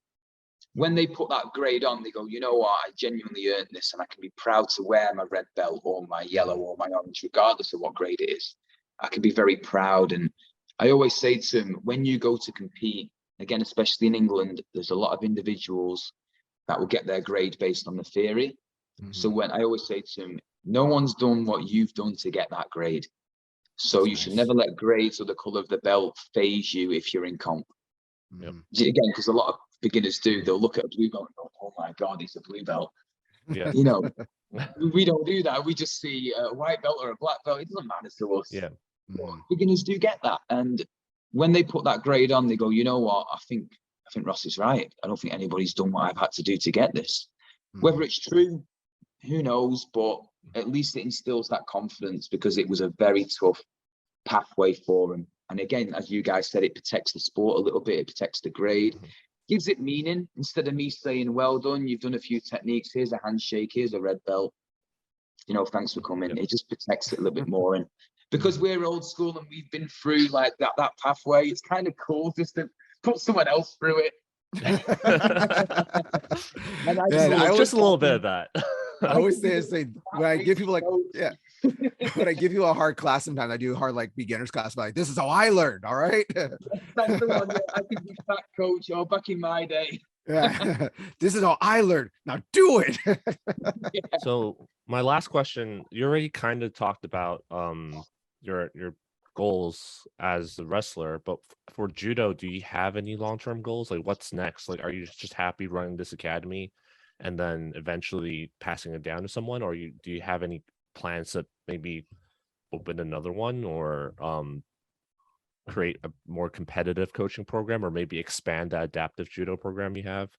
So similar to the wrestling, though, I've had goals, but they've happened so fast. And again, we've put ourselves in such a fortunate position. We've got such a supportive, judo's supportive regardless of, again, you guys over in the States are supporting me now. I'm hopefully, you feel to get the same vibes. I'm supporting you. So judo is just supportive anyway. So our mutual community, and so it helps us get there a little bit quicker. So all my goals, we've done well to create a few accolades. We became like the area community club of the year. So we've got a few nice little awards and things, which are always, flattering and nice. So there are a few boxes ticked. my first goal was just to be taken seriously as a coach because I was dead young, and now we've got these awards and we're doing good things. We did a fun day today where we just opened the club, allowed anybody to come down, try some judo. We put a professional wrestling ring up. The kids can jump off the top. That's great. And we actually announced today that I'm going to open, it's the first and only one in Blackpool for children, a professional wrestling academy. Which of course comes full circle because again, when I was a kid, there was none for my age. I did judo. So now our judo academy will officially host a professional wrestling academy as well. That's great. We just announced that today and it's very exciting times for us. So that's obviously another goal. We've got our new venue, but I just want to pursue a bigger venue now. I think that's the last major thing that we actually need. The rest will just turn into what we want. So I think in terms of what we need, it's just a bigger venue. And then every goal from that will just be down to what we want, not what we need. So within 6 years, we've gotten what we need. We've got a great community, good support. We've got national champions, international competitors, you know, all that cool accolade stuff. But it's now, we've got each other. But after we get a bigger venue, it's okay, what do we actually want now? We just want to have fun. We want to promote the sport. We want to create awareness. I want to retire and they can have it. I'll go on a beach and I'll head over to Hollywood and chill out with you guys. That's what I want to do. Why not? I'll take you to the beach. I'll show you. Anthony, like this is one of Anthony's main goals that I really want to try Anthony to do. Anthony goes, okay, so here in Los Angeles, we have a place called Muscle Beach. They have weights outside, people doing Arnold Schwarzenegger's popularized it basically. Yeah. It's a giant gym just outside and stuff. You do body mechanics, weights, all stuff. Anthony wants to make Grapplers Beach. So an area where you make just a matted area or something where you just go out there and grapple. I think it's impossible, but we're going to try to do it one day. We're going to try. I never say never. It's only impossible until it's done. Yeah. That is, in all honesty, that is incredible. That's amazing. Please just do it. Please pursue that. I'm working really hard. That's incredible. We've got Blackpool Beach, so you can bring it down. You can bring it to Blackpool Beach. Well, I genuinely feel that's a really cool idea. Whether it started off as a bit of a joke, but I really think that you should potentially pursue that. I think that's really cool. I think that's awesome. Yeah. Now back to you saying that you're going to start the kids program, the kids pro wrestling program. Is that going to be inside your judo dojo as well, or is it going to be two different locations? It's going to be inside the judo dojo. We've got space for the professional wrestling ring we have isn't a full size show ring. So you got like a 16 by 16 or? It's not even that. It's only 12 foot. So it's tiny. But it's suitable for training kids. Okay. Obviously, the show rings are 16. The show ring we have at PCW is actually 20 foot, same size as WWE. Okay. So it's suitable for training them. But if they want to pursue a career, we'll affiliate with the contacts I've got through PCW, and we'll send them that way.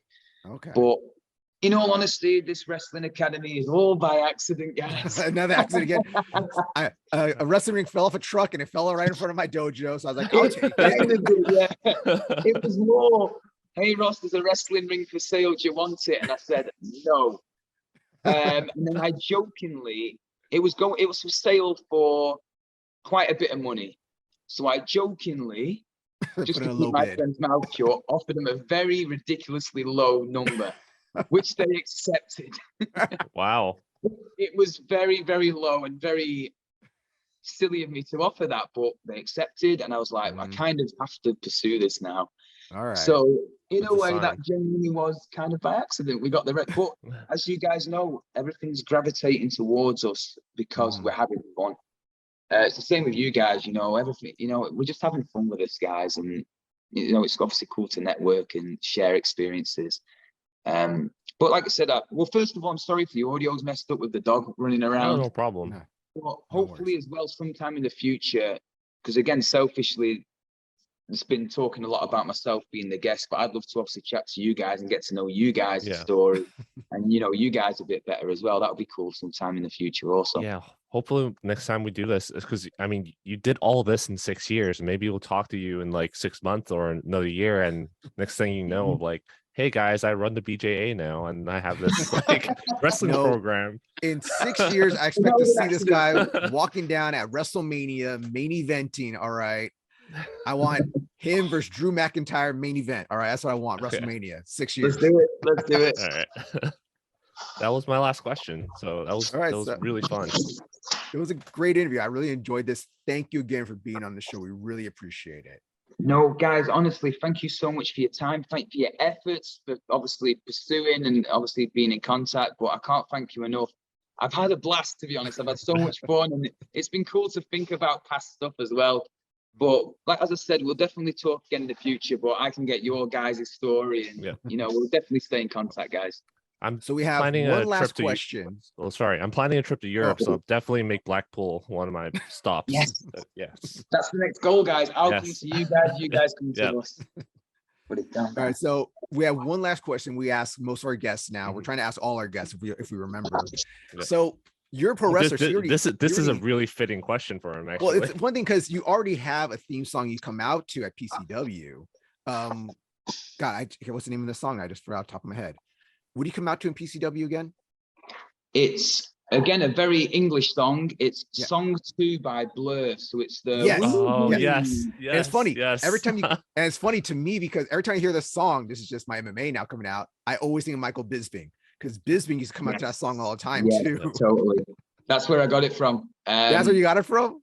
Yeah, I was a week away and I needed a theme song, and I watched a Bisping. It was either an interview or a documentary, and he was talking about how badass his song was. Yeah. So I thought, you this badass, but I wanted a song where the audience, please calm down. I wanted a song that the audience recognized. So that's Michael Bisping was the inspiration behind my theme song. Is there any other song besides that one, since you already come out to that? It's WrestleMania, you're at Wrestle Kingdom, you're at All In, Double or Nothing, whatever. You're at the biggest show of your life. Any other song you'd like to come out to, or just that? Honestly, no. Right. The woo-hoo song, we've cut the intro, so it doesn't do that slow build. It just cuts to the woo-hoo. So, of course. Straight out. And again, it started with the build, but the advice from one of the ring announcers said, you know how Stone Cold's glass shatters? It's that immediate. He said, do that with your song with the woohoo straight in. And it helped eliminate a bit of nerves because the build would get me nervous. Yeah. And I'd go out and perform. But that song, if I hear that song on the radio or in the car, automatically my adrenaline goes because I'm so used to it being my wrestling song. So if I hear it out in the open, I trigger and I just think, oh my God, I start walking faster. I gotta park the car. I gotta get out. I gotta get out right now. I gotta walk. It's very crazy. Heart's racing, crazy. But no, I love that song. It is a badass song. Michael Bisping was right. Thank you for being on the show again. Is there anything you'd like to promote? Tell us your Instagram, tell us your Twitter, tell us any of your websites and stuff. Shout it out right now, please. Thank you so much. So my Instagram is at Rossy_Rascal. So you just type Rossy Rascal. The Judo Academy is simply Kaidokan Judo Academy, Blackpool. And that's all you need me on, guys. It's just Rossy Rascal. You can find me on your Instagram or anything along those lines. And the Judo, again, is Kaidokan Judo Academy. That's great. Thank you for being on the show. We really appreciate it. Please, people, follow him, watch his stuff. It's great watching some judo in the ring. I appreciate your time, guys. Thank you so much. All right. Wow. What a great interview that was, Anthony. Wasn't that a fantastic interview? Yeah, it was really fun. I hope to do it again. Like I said in the interview at the end, hopefully the next time we speak to him, it'll be like more interesting stories of accidents, happy accidents. I think it sounds horrible. I prefer serendipitous moments. So if some of you guys are watching an interview, you might see Anthony like ghost in and out for a while. So Anthony, what happened to your camera during the interview? So if you guys remember when we did the live stream for our in-house tournament, I talked about how it's kind of blurry, so I'm getting a new camera. I finally found a new camera when I was like up 3 a.m. in the morning and found it in stock and just jumped on it and got the new camera. Best time to buy stuff. 3 a.m. I do need a new lens though, because I need to figure out what lens to get because this kit lens doesn't work really well. But I tried it out on this interview and it kept going in and out, in and out. I think it has to do with the capture card that I bought. So eventually it just shut off. My camera just shut off. So I'm like, oh crap. And I swapped back to my webcam. So it's okay. Audio was in a different thing. So if you're listening to the podcast and not watching the video on YouTube, you wouldn't notice it. You wouldn't even notice. No, but back to the interview. I thought it was a great interview talking with him about his pro wrestling, talking about his judo, talking about how he's trying to help the community with his programs with kids that are special needs and everything. I thought just a really great interview. Yep. I really wish more people would try and grow judo and make an impact, like mutual benefit as usual. Do that, think outside the box and not think of just how you have to be in judo to grow judo. There's other ways of growing judo, like us doing a podcast. Yeah, like the podcast. We've talked about the Muscle Beach, and I'm like, man, if this podcast blows up for whatever reason, like we get sponsorships or whatever, maybe we can get the sponsorships to do that Muscle Grapplers Beach thing. Grapplers Beach. We're gonna make we're gonna try Grapplers Beach one day. We will one day try it. We might just have an event. I'm gonna put it down right now. We are gonna try to have an event. I'm not saying a date. We're going to try to have an event. We're going to do judo at the beach or grappling at the beach. Yeah, it might be hard to do it on Venice Beach off the bat. So maybe we'll start off at like some other beach somewhere, like maybe Torrance Beach or something, like where Redondo near Beach. where I live. Redondo, somewhere. Venice Beach is hard, and also everyone knows California regulations is like hard, and so you got to run. As soon as you see the cops show up, we all start running. We got to start off somewhere, and then. Yeah. This is the more realistic side of me, right? It's great if we're able to find an opportunity to have a storefront on Venice. It'll be great, but if we don't, that's fine too. We'll start off somewhere else. Yeah, this is the thing about just beautiful. Just think of it, a beautiful uchimata with the sunset behind it, the water, the flows and stuff, big wave, amazing. I can just picture it right now. All right, Anthony. So, is there anything else you want to talk about before we get off the air? No. So I will be traveling. I think as of this episode, I will be releasing this episode on Friday. So when this episode releases, I'll be on the airplane to Seattle and Portland, and I'll be visiting some clubs there. So maybe we'll talk about it when I come back, and perhaps conducting some interviews. I'll see, because I got spoiled by our dojo being open like 6 days a week. Or 6 days a week. I planned a trip. We're open 6 days a week. I bought all the tickets, and then I was looking at the schedules. I'm like, man, they're not open. There aren't that many classes. I forgot about it. Like, this is what pre-Hollywood Judo was like to me. Like, my old club was only open twice a week, right? 3 times a week, 3 times a week. And yeah, I think it'll be really tight. So I'll see if I can get any training in. And I don't want to pack too much. I don't want to carry all the equipment to conduct an interview. Otherwise, it's just going to be. Oh my God. I'll let you borrow my GoPro. God. I'll let you borrow the GoPro on the mic. Really bad sound quality. So no, I might bring this camera. I'll see. All right. Yeah, we'll see. Okay. Yep. All right. So please remember to like, share, and subscribe. You can follow us on Instagram at Tatami Talk. You can follow me, the Jerry_Juan. You can follow Anthony at Anthony Throws. You can follow us also on YouTube at Tatami Talk. If you have any questions, videos you want us to talk about, look at, things you want us to do, please send it to us at tatamitalk@gmail.com. Anthony, is there anything else we got to go through? No, good. All right. So till next time, don't forget to slap the mat. All right. We should do slap the canvas actually for this episode. It's all right. Slap the canvas.